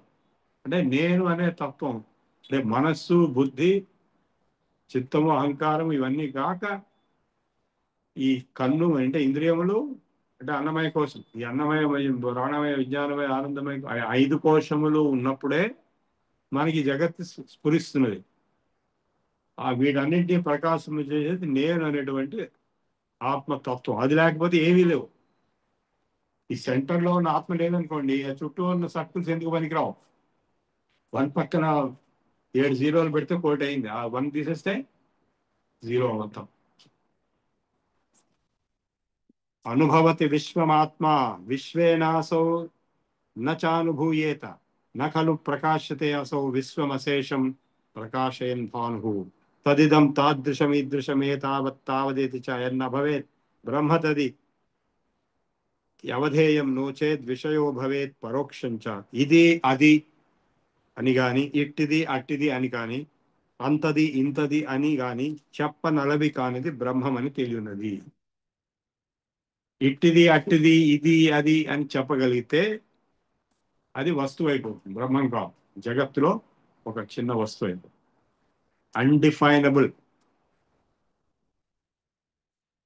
అట్టిది ఇట్లే నిరూపించినచో అట్టి బ్రహ్మ ఘటాదుల వలె ఇంద్రియములకు విషయమై పరోక్షపు కూడా కావాల్సింది. చాలా మంది ఈ ప్రశ్న వేస్తున్నారు, దేవుని చూసావా, చూపిస్తావా? లేదా వివేకానంద కూడా రామకృష్ణ దగ్గర నాకు దేవుని చూసావా, నాకు చూపిస్తావా? చూడటం అనేది కళ్ళపై, కళ్ళు కొంతవరకే, ఇప్పుడు వినపడేది కూడా కనపడదు, అట్లాగే ఈ టచ్ అయ్యేది కనపడదు. ఇట్లా ఏ ఇంద్రియానికి ఉంటే లిమిటేషన్ ఆ ఇంద్రియానికి. దేవుని చూడటం అనేది ఈజ్ అవుట్ ఆఫ్ క్వశ్చన్. మీకు చూడగలిగింది ఏమిటాయి అంటే కేవలం రూపం. ఏది? విష్ణుమూర్తి రూపం, వెంకటేశ్వర స్వామి తిరుపతి, అది మీకు చూడగలిగింది ఆ రూపం. శ్రీహరి రూపం అజస్రం అన్నాడు. ఎందుకు ఆ రూపం? నిజంగా ఆయన రూపమా చెప్పండి. మీరు మనం చూసేటువంటి విగ్రహము లేదా అర్చ్యమైనటువంటి మూర్తి నిజంగా భగవంతుడి రూపమా కాదు? చాలా సెన్సిటివ్ క్వశ్చన్. మరి కాకపోతే ఎందుకు పోతున్నట్టు?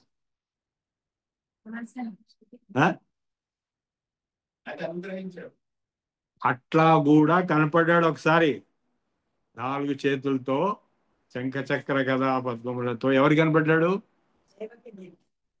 ఈవెన్ అర్జునుడు కూడా కనపడ్డాడు. విశ్వరూపం చూపించిన తర్వాత, నేను ఈ విశ్వరూపం చూడలేని, భయంకరంగా ఉంది, నా బుద్ధిది మానుషం రూపం చూపించమన్నాడు. హ్యూమనాయిడ్ ఫామ్, చతుర్భుజేన అవసరం. సో మానుషం రూపం అది మనకి కన్వీనియంట్. ఇప్పుడు చూడండి, మీరు చైనాకి వెళ్తే బుద్ధుడు ఆ విగ్రహాలని, బుద్ధుడు చైనీస్ లాగా ఉంటాడు. ఎందుకు? బుద్ధుడు చైనీసా? ఇప్పుడు కాకులు ఉన్నాయనుకోండి, కాకులకు అందరికి ఒక దేవుడు పెట్టుకుంటే ఆ దేవుడు ఎట్లా ఉంటాడు? ఒక పెద్ద కాకిలాగా. సో మనుషులందరికీ అంటే ఒక పెద్ద మనిషి. అంటే మామూలుగా మనుషులకు 2 చేతులు ఉంటాయి, ఆయనకి 4 చేతులు. మానుషం రూపం చతుర్బాహు, మన కన్వీనియంట్ కోసం మనం పెట్టుకున్నాం. ఎట్లాగైతే సరస్వతీదేవి మనం వేసుకున్నాం ఆ రూపం. సరస్వతి అంటే జ్ఞానం. ఆ పుస్తక రూపంలో ఉంటుంది, వీణా రూపంలో ఉంటుంది, జపమాల రూపంలో ఉంటుంది, ల్యాప్టాప్ రూపంలో ఉంటుంది, మొబైల్ ఫోన్ రూపంలో కూడా ఉంటుంది. సో అవి కూడా పెట్టుకోవచ్చు, తప్పులేదు. కొత్త మోడర్న్ సరస్వతి విగ్రహం ఎట్లా ఉండాలంటే మొబైల్ ఫోన్ కూడా చేతిలో ఉండాలి. అందులో ఇంటర్నెట్ వచ్చేస్తుంది, వాట్సాప్ వచ్చేస్తుంది, యూట్యూబ్ వచ్చేస్తుంది, అన్నీ వచ్చేస్తుంది. నాలెడ్జ్, మొత్తం నాలెడ్జ్. పుస్తకం కూడా ఉంటుంది, జపమాల ఉంటుంది, స్పిరిచువల్ నాలెడ్జ్, సంగీత జ్ఞానం, వీణ ఉంటుంది. సో మన కన్వీనియన్స్ కోసం మనం ఒక రూపంలో పెట్టుకుని అట్లా కనపడ్డ సందర్భాలు కూడా ఉన్నాయి. కాబట్టి ఇప్పుడు శివలింగం ఉందండి, ఏం రూపం ఉంది అందులో? అది రూపమే లేదు. అందుకే రూపం అరూపం రెండు కలిపి ఉన్నది. శివుడిని ఉపాసించే వాళ్ళకి మామూలుగా శివుడి విగ్రహం పెట్టుకుని, ఏది జటా చంద్రచూడ శివుడి విగ్రహం పెట్టుకుని ఉపాసించే వాళ్ళు ఉన్నారు.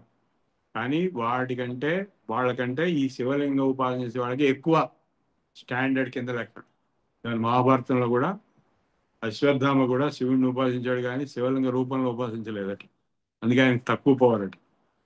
So శివలింగమే correct. తదిదం తాదృశమీదృశమేతావత్తావదితి అన్న భవేత్ బ్రహ్మ అవధేయం నో చేద్ విషయో భవేత్ పరోక్షం చ ఇదమిదమితి ప్రతీతే వస్తుని సర్వత్ర బాధ్యమానేపి అనిదమబాధ్యం తత్వం తస్మాదేతస్య చ పరోక్షత్వం.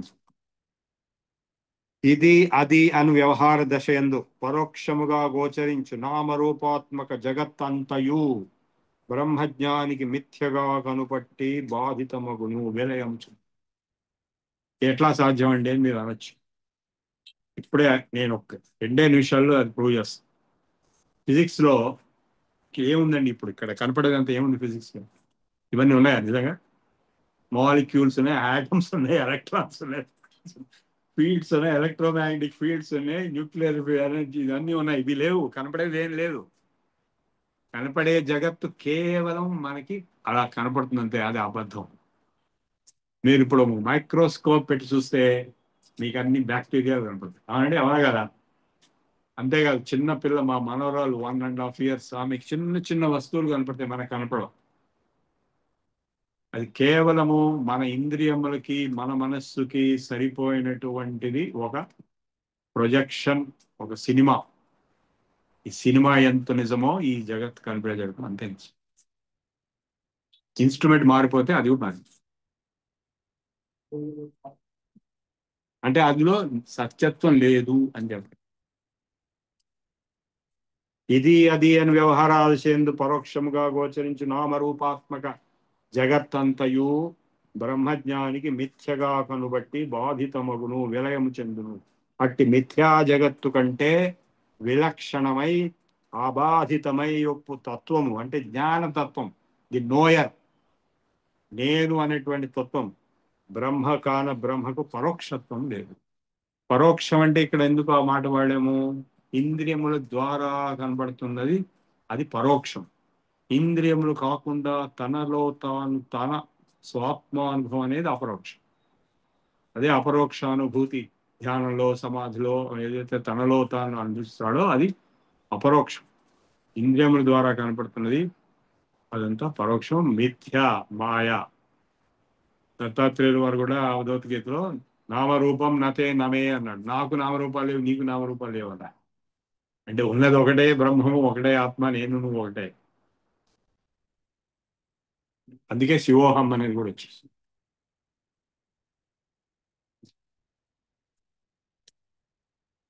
నావేద్యమపి పరోక్షం భవతి బ్రహ్మ స్వయం ప్రకాశత్వాత్ సత్యం జ్ఞానమనంతం బ్రహ్మ ఇత్యేతస్య లక్షణం ప్రదతే. బ్రహ్మము జ్ఞానస్వరూపుడు, జ్ఞానము స్వయం ప్రకాశము అనగా జ్ఞానము సర్వమును ప్రకాశింపజేయను కానీ దేని చేతను ప్రకాశింప చేయబడదు. మనం మామూలుగా కాన్వర్జేషన్ లో కూడా throw some light upon it అంటాం. అంటే ఏదైనా విషయం తెలియకపోతే థ్రోయింగ్ లైట్ అంటే ఏంటి? దాని తెలుసుకోవడం అంటే. అందుకే ప్రకాశమే నిజం రూపం. తెలుసుకోవడం అనే తెలివి అనేటువంటిది, తెలుసుకోనే శక్తి అనేటువంటిది అది ప్రకాశం, జ్ఞాన ప్రకాశం అంటారు కదా. ఇప్పుడు కాశీ అని పేరు ఇంకొచ్చింది చేస్తాం. మీరు కాశీ అంటే మీకు తెలుసు తెలీదా? ప్రకాశి అదే ప్రకృష్టంగా కాంతివంతంగా ఉంటాం. కాశీ అంటే కాంతి అని అర్థం. కాంతి అనేటువంటి పేరు దాన్ని. కాశీ నగరం అంటే కాంతి నగరం. ఎందుకు? అక్కడంతా జ్ఞానమే ఉంటుంది. మీరందరూ కాశీకి వెళ్ళారు కదా, వెళ్ళద్వారా ఉన్నారు, ఇక్కడ కాశీకి వెళ్ళిన వాళ్ళే ఉన్నారు. ఎందుకు వెళ్ళలేదు? వెళ్ళండి. అక్కడ ఎక్కడికి వెళ్ళినా మీకు టెంపుల్స్ కనపడతాయి. అన్ని రకాల దేవుళ్ళు, అన్ని రకాల దేవతలు, కొన్ని వందలో వేలో టెంపుల్స్ ఉన్నాయి ఎటువైపు వెళ్ళినా సరే. సో ఆ ఆధ్యాత్మికమైనటువంటి capital, spiritual capital of the world, not only India, world ఎక్కడా లేదు ఇప్పుడు. అండ్ వేదాల కంటే ప్రాచీనమైనది. వేదాల్లోనే కాశీ ప్రాచీనమైనది. సో శివుడు అక్కడ ఉండేవాడు, అందరూ అక్కడ. ఇప్పుడు వ్యాసుల వారు అక్కడే ఉంటాడు. అంటే ఇంతకుముందు బద్రీలో ఉండేవాడు. నేను వెళ్ళా, గుహకి వెళ్ళా. పెద్ద గుహ ఉంటుంది, ఇంత పెద్ద గుహ, పొడుగ్గా ఉంటుంది. 2 గుహలు ఉన్నాయి, ఒకటి వ్యాస గుహ, ఒకటి గణేష్. సో ఆ దగ్గరలో సరస్వతి నది ఇట్లా అని వస్తుంది. ఇప్పటికి తలుచుకుంటే నాకు ఆ తుంపరి నేను బీలు పట్టినట్టుగా ఉంటుంది. ఇక్కడి నుంచి ఇంతవరకు అంతే. సో అక్కడ ఆయన ఉండేవాడు, గణేష్ పక్కన ఉండేవాడు, ఆయన చెప్తూ పోయేవాడు, ఈయన రాస్తూ పోయేవాడు. అది బదరిగా వనం, రేగు చెట్ల తోట, అడవి. Mana village, last village of India దాటితే చైనా వచ్చేస్తుంది. పాండవులు ఆ, దీనికి వెళ్తూ, దేనికి, కైలాస్ మానస్ సరోవరానికి వెళ్తూ అక్కడి నుంచి వెళ్ళారు. అది చైనాలో ఉంది. అదే స్వర్గారోహణ అది అక్కడి నుంచే వస్తుంది. అక్కడ ఈ సరస్వతి నది అడ్డు వచ్చిందని పెద్ద రాయి భీముడు వేసేసాడు. ఆ రాయి ఇప్పటికి ఉంది. ఆ రాయి మీద వీళ్ళు దాటి చిన్నగా ఇంతే ఉంటుంది నది, ఇక్కడి నుంచి ఇక్కడ దాకా ఉంటుంది కదా, అంతర్ధానం ఇంకెక్కడ కనపడుతుంది. ఆ రాయి వేసి ఆ రాయి ఎక్కి వీళ్ళు వెళ్ళారు. అది దాటి వెళ్తే చైనా, చైనాలోనే మానస్ సరోవర్, కైలాస్ అంతా చైనా. ఇంకా ఆ తర్వాత స్వర్గారోహణ అంతా పర్వతాలన్నీ. అంటే ఇక్కడ పాయింట్ ఏంటంటే, ఒక థియరీ ప్రకారము వామ్ హోల్ అని ఒకటి ఉంది ఫిజిక్స్ లో. వామ్ హోల్ అంటే అదొక ఫిజిక్స్ అడ్వాన్స్డ్ దాని, అక్కడ అది ఉందండి. అక్కడికి వెళ్ళిన తర్వాత డైరెక్ట్ అంటే ఫిజికల్ స్వర్గం ఫిజికల్ గా ఉండదు, అది వేరే డైమెన్షన్, వేరే లోకం. ధర్మరాజు ఒక్కడు శరీరంతో వెళ్ళాడు, ఇంకెవరు వెళ్ళలేదు. అందరూ ఇక్కడే చచ్చిపోయి, ద్రౌపది ముందు చచ్చిపోయిన తర్వాత వరుసగా చచ్చిపోయి అక్కడికి వెళ్ళారు. సో ఆ వామ్ హోల్లోకి ఎంటర్ అవుతే ఆ డైమెన్షన్, అదే ఆ విమానం వచ్చి తీసుకెళ్ళడం అనేది ఇదంతా సేమ్ థింగ్. ఆ వామ్ హోల్లోకి వెళ్ళటం.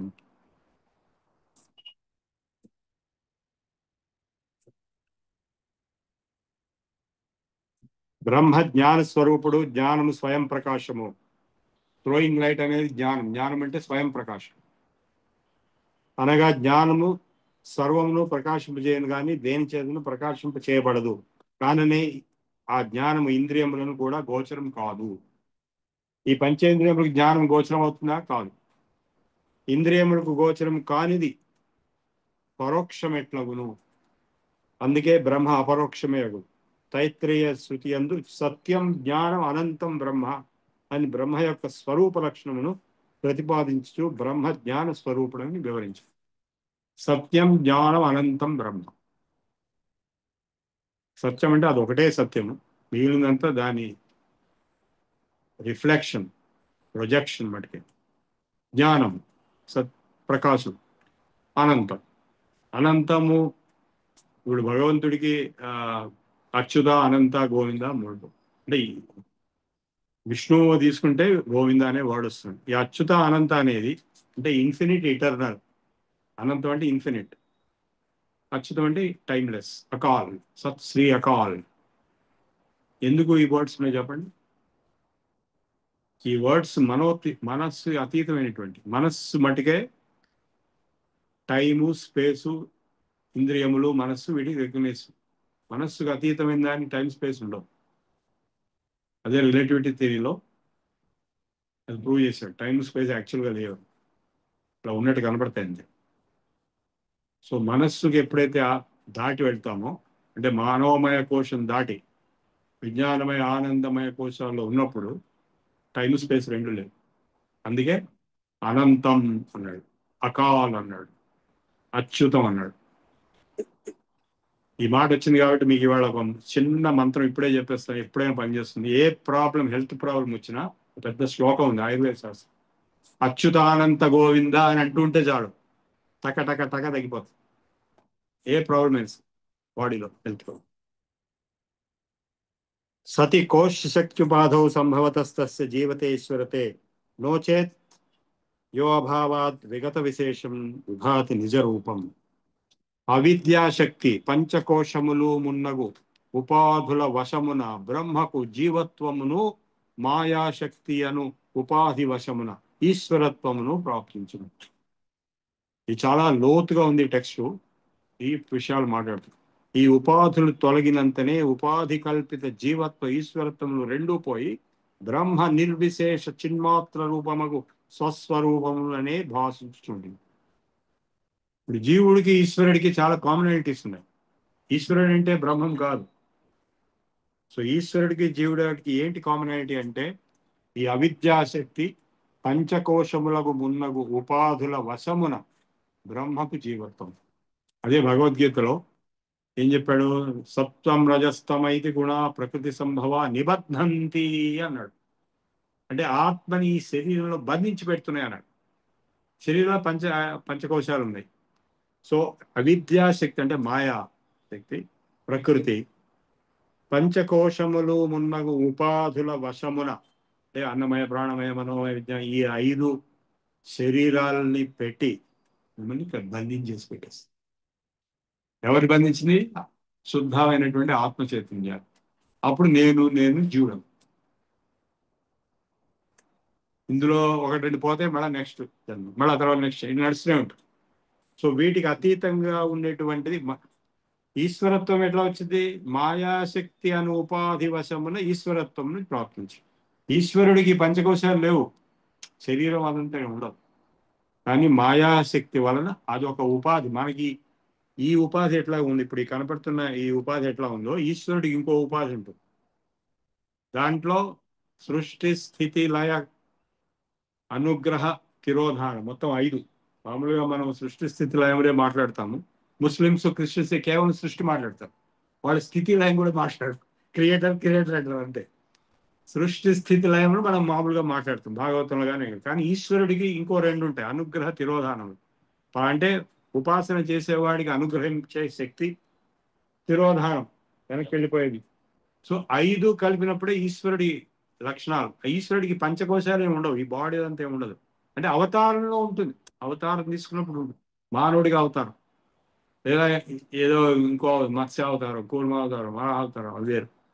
మామూలుగా భగవంతుడికి ఈ పంచకోశాలు ఉండవు. కానీ మాయ వలన ఈశ్వరుడికి ఉపాధి వశమున ఈశ్వరత్వమును ప్రాప్తించును. ఆ ఉపాధులు తొలగినంతనే ఉపాధి కల్పిత జీవత్వ ఈశ్వరత్వములు పోయి బ్రహ్మము నిర్విశేష చిన్మాత్ర రూపముగా స్వస్వరూపముననే భాషించుచుండును.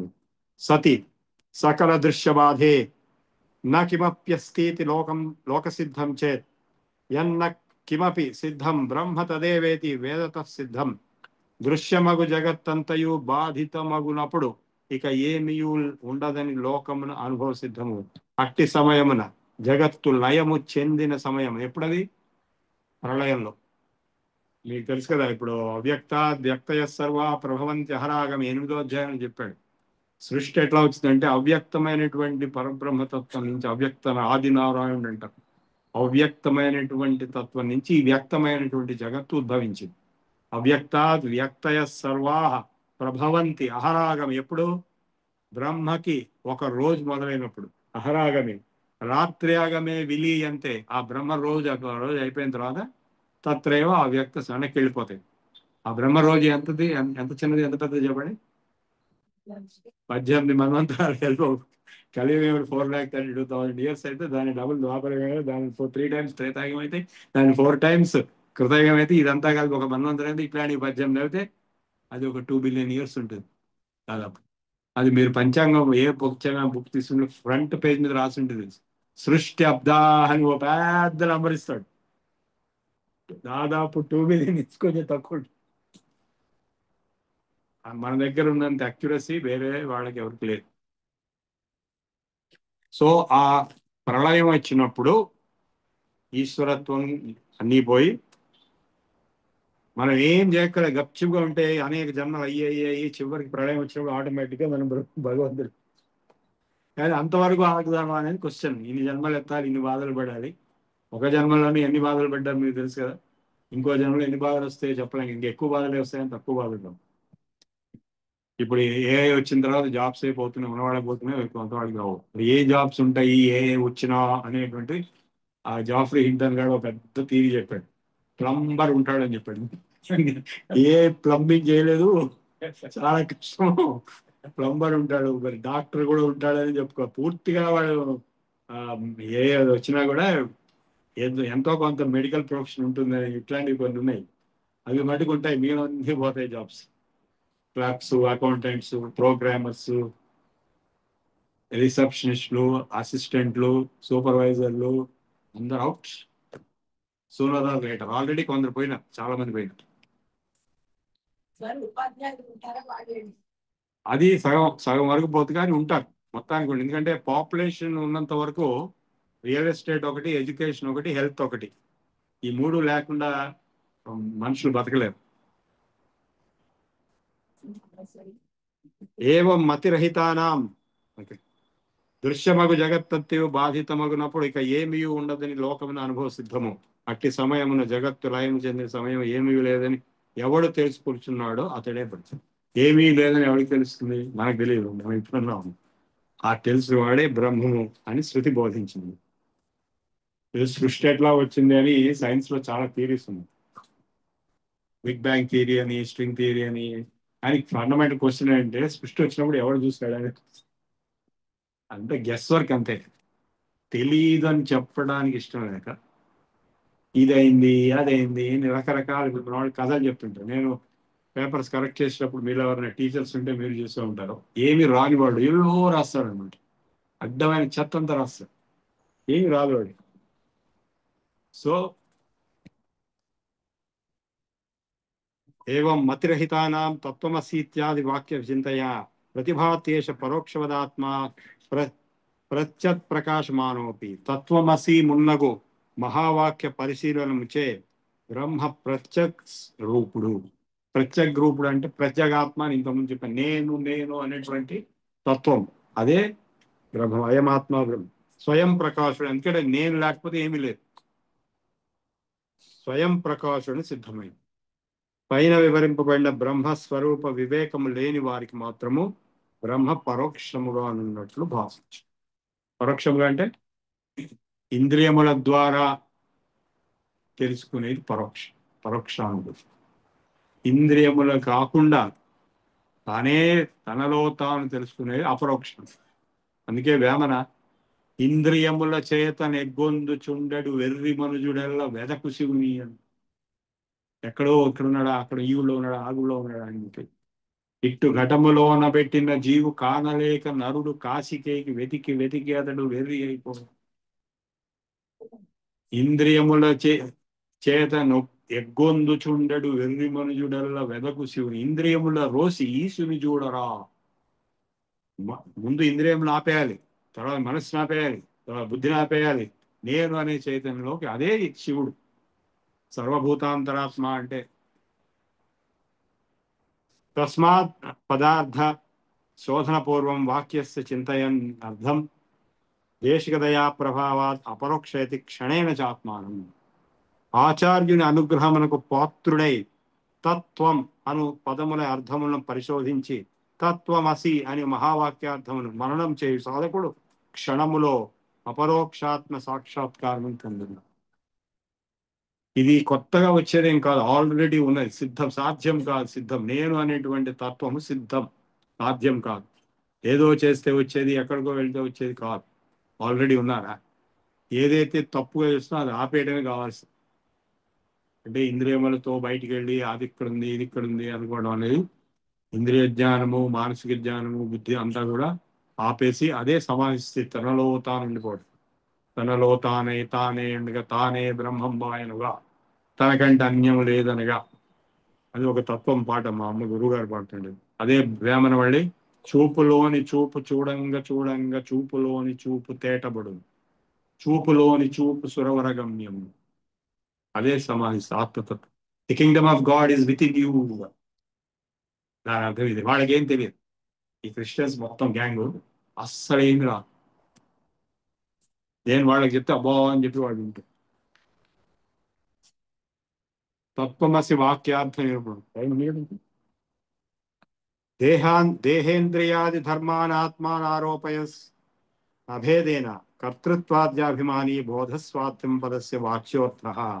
శరీరేంద్రియాది ధర్మములన్నీ ఆత్మయందు ఆరోపించి ఆ శరీరేంద్రియములే నేను అను అభేద భావము వహించి కర్తృత్వ భోక్తృత్వాది అభిమానముతో నిండిన చిదాభాసుడకు జీవుడు త్వం పదమునకు వాచ్యార్థము. ఇది మనకి బాగా తెలిసిన విషయం కదా. శరీరం నేను అనుకుని, అంతేకాకుండా పేరు నేను అనుకుని, ఉద్యోగం నేను అనుకుని, ఇల్లు నేను అనుకుని, కొందరికి ఏదైనా ప్రాపర్టీ లాస్, ఫైనాన్షియల్ లాస్ వస్తే వాళ్ళు మూర్చబడిపోతారు, హార్ట్ అటాక్ కూడా వస్తుంది. అంత వాళ్ళకి తాదాత్మ్యత ఉంది. చాలా మూర్ఖత్వం అది. శరీరమే నేను కానప్పుడు మీ శరీరానికి సంబంధించినటువంటి ఏవి designations, Aadhaar number, pan number, income tax, అవి నేనా? అవి కేవలం పేపర్ మీద ఉన్న ఒకదానికొకటి లింక్. దేహేంద్రియాది ధర్మాన్ ఆత్మని ఆరోపయన్ అభేదేనా. ఇంద్రియములు నేనే కన్ను, నేనే చెవులు, నేనే చేతులు కాళ్ళు, అన్నీ నేనే అనుకునేటువంటి ఆరోపణ, సూపర్ ఇంపోజిషన్. కర్తృత్వాది అభిమాని, నేనే కర్తని, నేనే అన్ని చేస్తున్నాను, నేను చేయగలను, ఇంకెవరు చేయలేరు. అభిమాని, నాకంటే గొప్పవాడు ఇంకోటి లేడు, ఐఎమ్ ది గ్రేటెస్ట్, మిగిలిన వాళ్ళందరూ దద్దమ్మలు, నీకేం తెలుసు, నువ్వెంత, మిగిలిన వాళ్ళందరూ ఎందుకు పనికిరారు, ఇటువంటి అహంకార అభిమాని అన్నాడు. బోధస్వాంతం పదస్య వాచ్య, త్వం పదస్య వాచ్యోర్థ. వాచ్యార్థం, వాచ్యార్థం లక్ష్యార్థం రెండు ఉంటాయి తెలుసు కదా. వాచ్యార్థం అంటే ఆ word meaning as it is, లక్ష్యార్థం అంటే the intended meaning indirectly being indicated. దేహస్య చేంద్రియాణం సాక్షి తేభ్యో విలక్షణత్వేన ప్రతిభాతి యో అవబోధ ప్రోక్తో అసౌ త్వం పదస్య లక్ష్యోర్థ. దేహేంద్రియాదుల కంటే విలక్షణమై వానికి సాక్షి అయి చిద్రూపమున స్ఫురించు ఆత్మ త్వం పదార్థమునకు లక్ష్యార్థము. సో ఇందాక చెప్పింది వాచ్యార్థము, ఇప్పుడు చెప్పేది లక్ష్యార్థం. ఈ మొత్తం వివేచన దేని గురించి? వాక్యార్థ లక్ష్యార్థముల యొక్క విభేదం తెలుసుకోవడానికి. నేను అనే తత్వము కనపడేటువంటి శరీరము గాని, పేరు, ఊరు, ఇల్లు, వాకిలి, డెసిగ్నేషన్ ఇవన్నీ కాదు. నేను అనేటువంటిది ఒక అబ్స్ట్రాక్ట్ ఎంటిటీ, ఎగ్జిస్టెన్స్, కాన్షియస్నెస్, సచ్చిదానందం. కాబట్టి అది తెలుసుకోవటమే లక్ష్యార్థం. వేదానవసానావాచ సంవేద్యం సకల జగదుపాదానం సర్వజ్ఞతా విపేత్యం చైతన్యం తత్పదస్య వాచ్యో అర్థః. సకల జగదుపాదాన కారణం, తత్పదార్థం అంటే ఈశ్వరుడు, బ్రహ్మం. సకల జగద్ ఉపాదాన కారణం, ఉపాదాన కారణం అంటే మట్టితో కుండ చేసే కుమ్మరివాడు, మట్టి రెండు ఉన్నాయి అక్కడ కాజెస్. సర్వజ్ఞత్వ సత్యకామత్వాది ధర్మయుక్తము అంటే ఆమ్ని ప్రజెంట్, ఆమ్నిసెంట్, ఆమ్నిపొటెంట్. సర్వజ్ఞత్వ, సర్వ శక్తిత్వ, సర్వాంతర్యామిత్వ, ఇప్పుడు మీరు నమ్మకం చమకం చదివితే రుద్రాధ్యాయం యజుర్వేదంలోది ఫస్ట్ నమ్మకంలో చెప్పేది సర్వవ్యాపకత్వం అని చెప్తున్నాడు. ఇక్కడ అక్కడ వరుసగా. సో సర్వ వ్యాపకత్వ, సర్వజ్ఞత్వ, సత్యకామత్వాది ధర్మయుక్తము అని ఉపనిషత్తులచే ప్రతిపాదితము ఈశ్వర చైతన్యము తత్పదములకు వాచ్యార్థము. వాచ్యార్థం. మరి లక్ష్యార్థం ఏంటి? వివిధోపాధి విముక్తం విశ్వాతీతం విశుద్ధం అద్వైతం అక్షరం అనుభవ వేద్యం చైతన్యం తత్పదస్య లక్ష్యోర్థ. లక్ష్యార్థం ఇంకా ఎక్స్టెన్సివ్గా ఉంది, పెద్దగా ఉంది. విశ్వాతీతము, విశుద్ధము, అద్వయము, అవినాశి, అనుభవైక వేద్యమునకు నిరుపాధిక చైతన్యము తత్పదమునకు లక్ష్యార్థం. సామానాధికరణ్యము తదను విశేషత చేతి అత లక్షకత్వం భవతి పదార్థానామాత్మాంచ సంబంధ. సమానాధికరణ్యము, విశేషణ విశేష భావము, లక్షక భావం అన్నది పదపదార్థ సంబంధం. సంబంధాలు ఉన్నాయి న్యాయశాస్త్రం. పదపదార్థ సంబంధము, సామాన్యాధికరణ్యం అంటే జనరలైజేషన్, విశేషణ విశేష భావం అంటే అడ్జెక్టివ్, నౌన్ రెండు సెపరేషన్. లక్షక భావము ఏకత్ర వృత్తిరర్థే శబ్దానాం భిన్న వృత్తి హేతూనాం సమానాధికరణ్యం భవతి ఇత్యేవం వదంతి లాక్షణిక. సమానాధికరణం అంటే ఏంటి?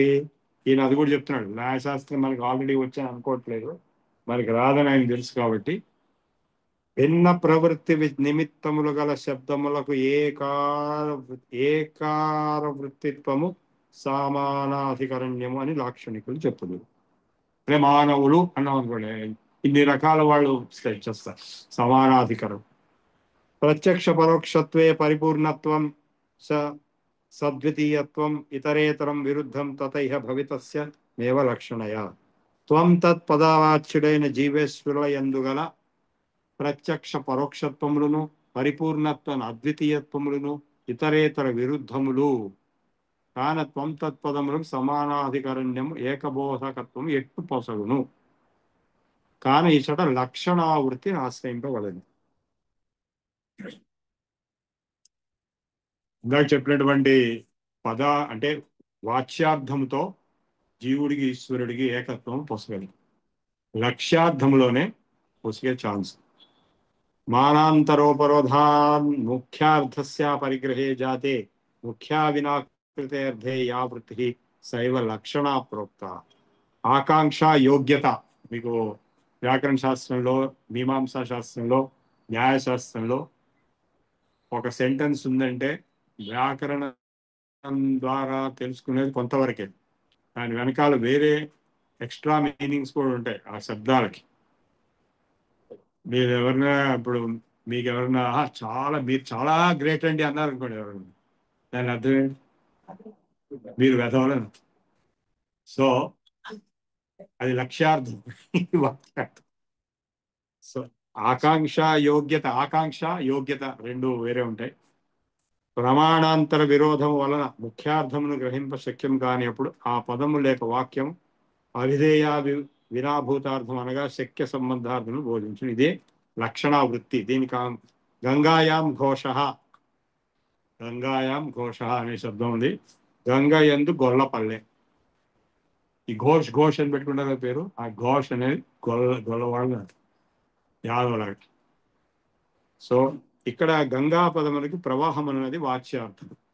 ఈ అర్థము అభిధాశక్తి చే లభించుటే దీన్ని అవిధేయము, శక్యార్థము, ముఖ్యార్థము అని అందుడు. గంగా ప్రవాహమున పల్లె ఉండుట సంభవము కాదు. ప్రవాహం లోపల పల్లె ఉండి సంభవం. అచట వాచ్యార్థం పొసగొట లేదు. కాన వాచ్యార్థమును స్వీకరింపక లక్షణావృత్తిని ఆశ్రయించి వాక్య తాత్పర్యానుగుణముగా తీరమునందు అని అర్థం చెప్పాలి. ఈ అర్థము లక్షణావృత్తి చే లభించుట అంటే మామూలుగా అందరూ అజ్యూమ్ చేసుకుంటారు. ఇప్పుడు సురభారతి సమితి ఎక్కడ ఉందంటే ఉస్మానిస్ట్ అనేది చాలా పెద్దది. ఈ ఫలానా చోట ఎగ్జాక్ట్ గా చెప్పకపోయినా అజ్యూమ్ చేసుకుంటారు. ఈ అర్థము లక్షణావృత్తి చే లభించుటచే దీనికి లక్ష్యార్థం అంది. లక్షణమును బట్టి చెప్పామంటే ఆ గొల్లపల్లె అనేది అది నీటి ప్రవాహం లోపల ఉండలేదు కాబట్టి అది ఒడ్డున ఉన్నది అని చెప్పి కామన్ సెన్స్. ఇట్లు లక్షణావృత్తి చే లభించిన తీరము అనే అర్థము గంగాపద శక్య ప్రవాహ సంబద్ధము అగుటచే లక్ష్యార్థము అవిధేయ అవినాభూతము వాచ్యార్థముతో సంబంధము కలది అని లక్షణం సిద్ధించింది. అంటే on the face it may appear to be different, but it is indicating something else. అవిధేయ వినాభూతే ప్రవృత్తి లక్షణే తంత్రవార్తికము నిఖిలమపి వాచ్యార్థం త్యక్త్వా వృత్తి సదన్వితే న్యార్థే జహతీతి లక్షణస్య గంగాయాం ఘోషవత్ ఇహ నగ్రాహ్య. ప్రమాణాంతర విరోధం వలన ముఖ్యార్థమును స్వీకరింపక తాత్పర్యానుగుణముగా ముఖ్యార్థముతో సంబంధము గల అన్యార్థమును గ్రహించుట జహర్ లక్షణము అనబడు. గంగాయాం ఘోష అను వాక్యమునందువలే తత్వమసి అను వాక్యమున జహర్ లక్షణమును ఆశ్రయింప వీలు లేదు. తత్పదమునకు ముఖ్యార్థము సర్వజ్ఞత్వాది విశిష్ట ఈశ్వర చైతన్యము. ఇప్పుడు తత్వమసిలో తత్వము అనలైజ్ చేస్తుంది. తత్ అనే పదానికి ముఖ్యార్థము సర్వజ్ఞత్వాది విశిష్టమైనటువంటి ఈశ్వర చైతన్యం. త్వం పదమునకు ముఖ్యార్థము అల్పజ్ఞత్వాది విశిష్ట జీవ చైతన్యం. ఈ అర్థములకు పూర్తిగా విడిచి వేరొక అర్థమును గ్రహించుట ఉపనిషత్ వాక్య తాత్పర్య విరుద్ధము. కాన గంగాయాం ఘోష అను వాక్యమునందువలే అచట జహర్ లక్ష్యమును ఆశ్రయింపరాదు. వాచ్యార్థం అత్యంతాయస్యా వృత్తే ప్రవృత్తి అన్యార్థే జహతీతి కథివా శోణోధావతి సదత్ర నగ్రాహ్య. వాచ్యార్థమును విడువకయే అన్యార్థముని పరిగ్రహించుచో అజహర్ లక్ష్యమును వడు. శోణాధావతి అను వాక్యం వలనే తత్వమసి అనే వాక్యమును అజహర్ లక్ష్యం కూడా ఆశ్రయింపరాదు. శోణాధావతి అంటే శోణ పదము రక్తవర్ణ బోధకము, గుణవాచకము. గుణం అచేతం ఒడిచే దానికి ధావన క్రియాకర్తృత్వం కుదరదు. అందుచే శోణము అంటే రక్తవర్ణం పరిగెత్తున్నది అని శోణాధావతి అను వాచ్యార్థం అసంబద్ధమై పొసగనందున వక్తృత్వా తాత్పర్య సిద్ధికై వాచ్యార్థముగు రక్తవర్ణమును విడువక రక్తవర్ణోపేతముగు అశ్వాది చేతన పదార్థము లక్ష్యార్థం గ్రహించు. గుర్రాలు పరిగెడుతున్నాయండి, అందులో ఎర్రదోటి నల్లదోటి తెల్లదోటి ఉంది. వీడు ఎర్రది ఎరుపు దాటుతుంది అన్నాడు, గుర్రం అనలేదు. కానీ ఇది understood, it is to interpreted correct. అప్పుడు శోణాశ్వం ఎర్రని గుర్రం పరిగెత్తుచున్నది అనే అర్థం సంగతి. తత్వమసి అను చోట వాచ్యార్థమునంతయు విడిచుటకును అన్యార్థమును గ్రహించుటకును శక్యముగానందున అజహర్ లక్ష్యమును ఆశ్రయింపరాదు. జహద్ అజహతీతి సాస్త్యాద్ యా వాచ్యార్థై ఏకదేశం అపహాయ బోధయతి చ ఏకదేశం సోయం ద్విజః ఇది వదాశ్రయేదేనాం.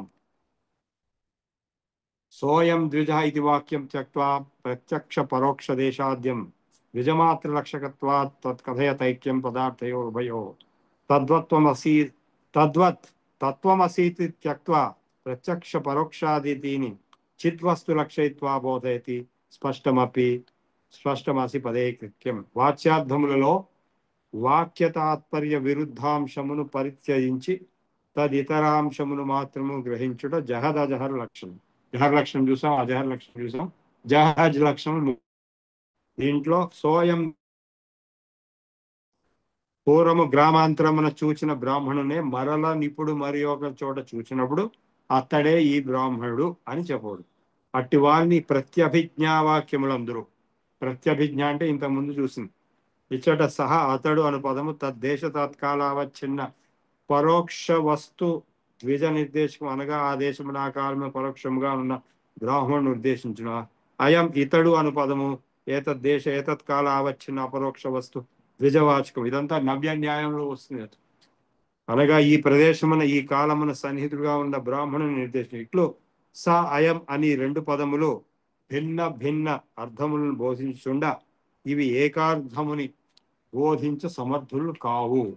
కానీ సహ అయం అను పదములచో బోధింపబడు ద్విజులు భిన్నులా కాదు. ఒకడే ద్విజుడున్నాడు, భిన్నులు కాదు. అట్లు భిన్నులు కాదని తెలియజేయుటకే సహ అయం అని సమాన విభక్తిగా నిర్దేశం చేయబడినది. కాన భేద నిషేధ పూర్వముగా ఏకార్థ బోధకత్వ రూప సమానాధికరణ్యము బోధించుటందే ఈ వాక్య తాత్పర్యము పర్యవసన్నము.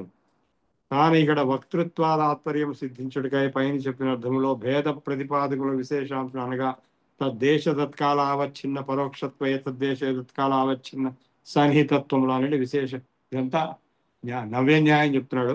తత్వమసి ఇచ్చట కూడా పై వాక్యముల వలనే జహదహజ లక్ష్యమును ఆశ్రయించి చైతన్యమును అఖండార్థమును చెప్పవలను. అంటే తత్పదార్థంలో జీవత్వానికి త్వం పదార్థంలో ఈశ్వరతత్వానికి ఏమిటి కామన్ ఉంది? చైతన్యం కామన్. సోయం ద్విజ వాడే ఈ బ్రాహ్మణుడు అంటే అప్పుడు చూసినవాడు ఇప్పుడు చూసినవాడు ఇద్దరు బ్రాహ్మణత్వం కామన్ గా ఉంది. సో అట్లాగే తత్వమసి ఇది తత్పదము సర్వజ్ఞుడు, అకర్త, అభోక్త, అసంసారి ఇత్యాది గుణ విశిష్యుడు పరోక్ష ఈశ్వర చైతన్యను బోధించును.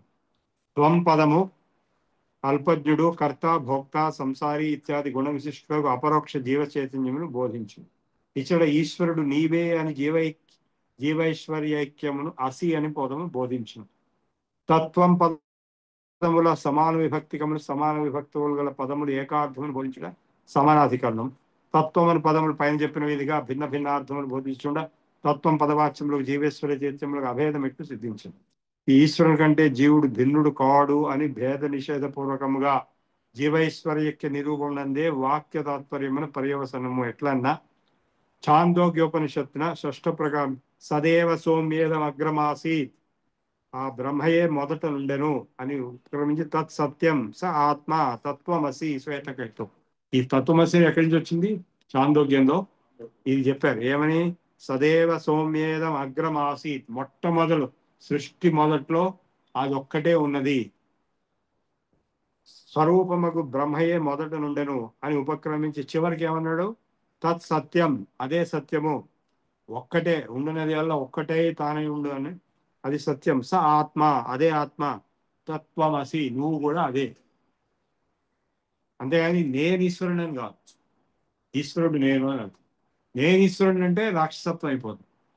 16వ అధ్యాయంలో ఆసురీ ప్రవృత్తిలో జగదాము అనీశ్వరం, ఈశ్వరుడు లేడు, నేనే ఈశ్వరుడు, హిరణ్యకశిపుడు అన్నాడు. నేను ఈశ్వరుడు తప్పు, ఈశ్వరుడు నేను అంటే కరెక్ట్. సాత్మా తత్వమసి శ్వేతకేతు ఉపక్రమను పేర్కొబడిన అసద్రూప బ్రహ్మయే సత్యము, ఆ బ్రహ్మయే ఆత్మ, ఆ బ్రహ్మయే నీవు. అంటే అంతా బ్రహ్మం అయినప్పుడు నువ్వు కూడా బ్రహ్మే, నువ్వు వేరే లేవు కదా అని ఇట్లు పలుమారులు జీవైశ్వర్యక్య ప్రతిపాదనం చేసి ఉపసంహారం చేయబడినది. వాక్య తాత్పర్యమును ఉపక్రమము, ఉపసంహారము, అభ్యాసము, అపూర్వత్వము, ఫలము, అర్ధవాదము, ఉపపత్తి అని షడ్విధ లింగములచే నిర్ణయించుట న్యాయశాస్త్ర సాంప్రదాయము. షడ్విధ లింగములను ఆధారం చేసుకుని వేదాంతములను ఉపనిషత్తులకు అద్వితీయ బ్రహ్మమందే తాత్పర్యమని నిర్ణయించిరి. కాని చాందోగ్య షష్ఠ ప్రపాఠముల తత్వమసి అను మహావాక్యమును కూడా అద్వైత బ్రహ్మముయందే తాత్పర్యమని నిర్ణయింపబడినది. అందుకే తత్వమసి అని చోట అభేదాస్వయమును చెప్పి జీవైశ్వర్యైక్య నిరూపణం చేయవలను. కానీ తత్వం పదములకు వాచ్యార్థము స్వీకరించినచో అభేదాస్వయం కుదురక వాక్య తాత్పర్యముకు అనుపపత్తి కలుగుడిచే ఇచ్చట లక్షణం ఆశ్రయింపవలసినది. వాచ్యార్థములంతయు విడిచి అన్యార్థములు స్వీకరించినను, వాచ్యార్థములంతయు విడువకే అన్యార్థములు స్వీకరించినను అభేద సమానాధికరణ్యం కుదరదు.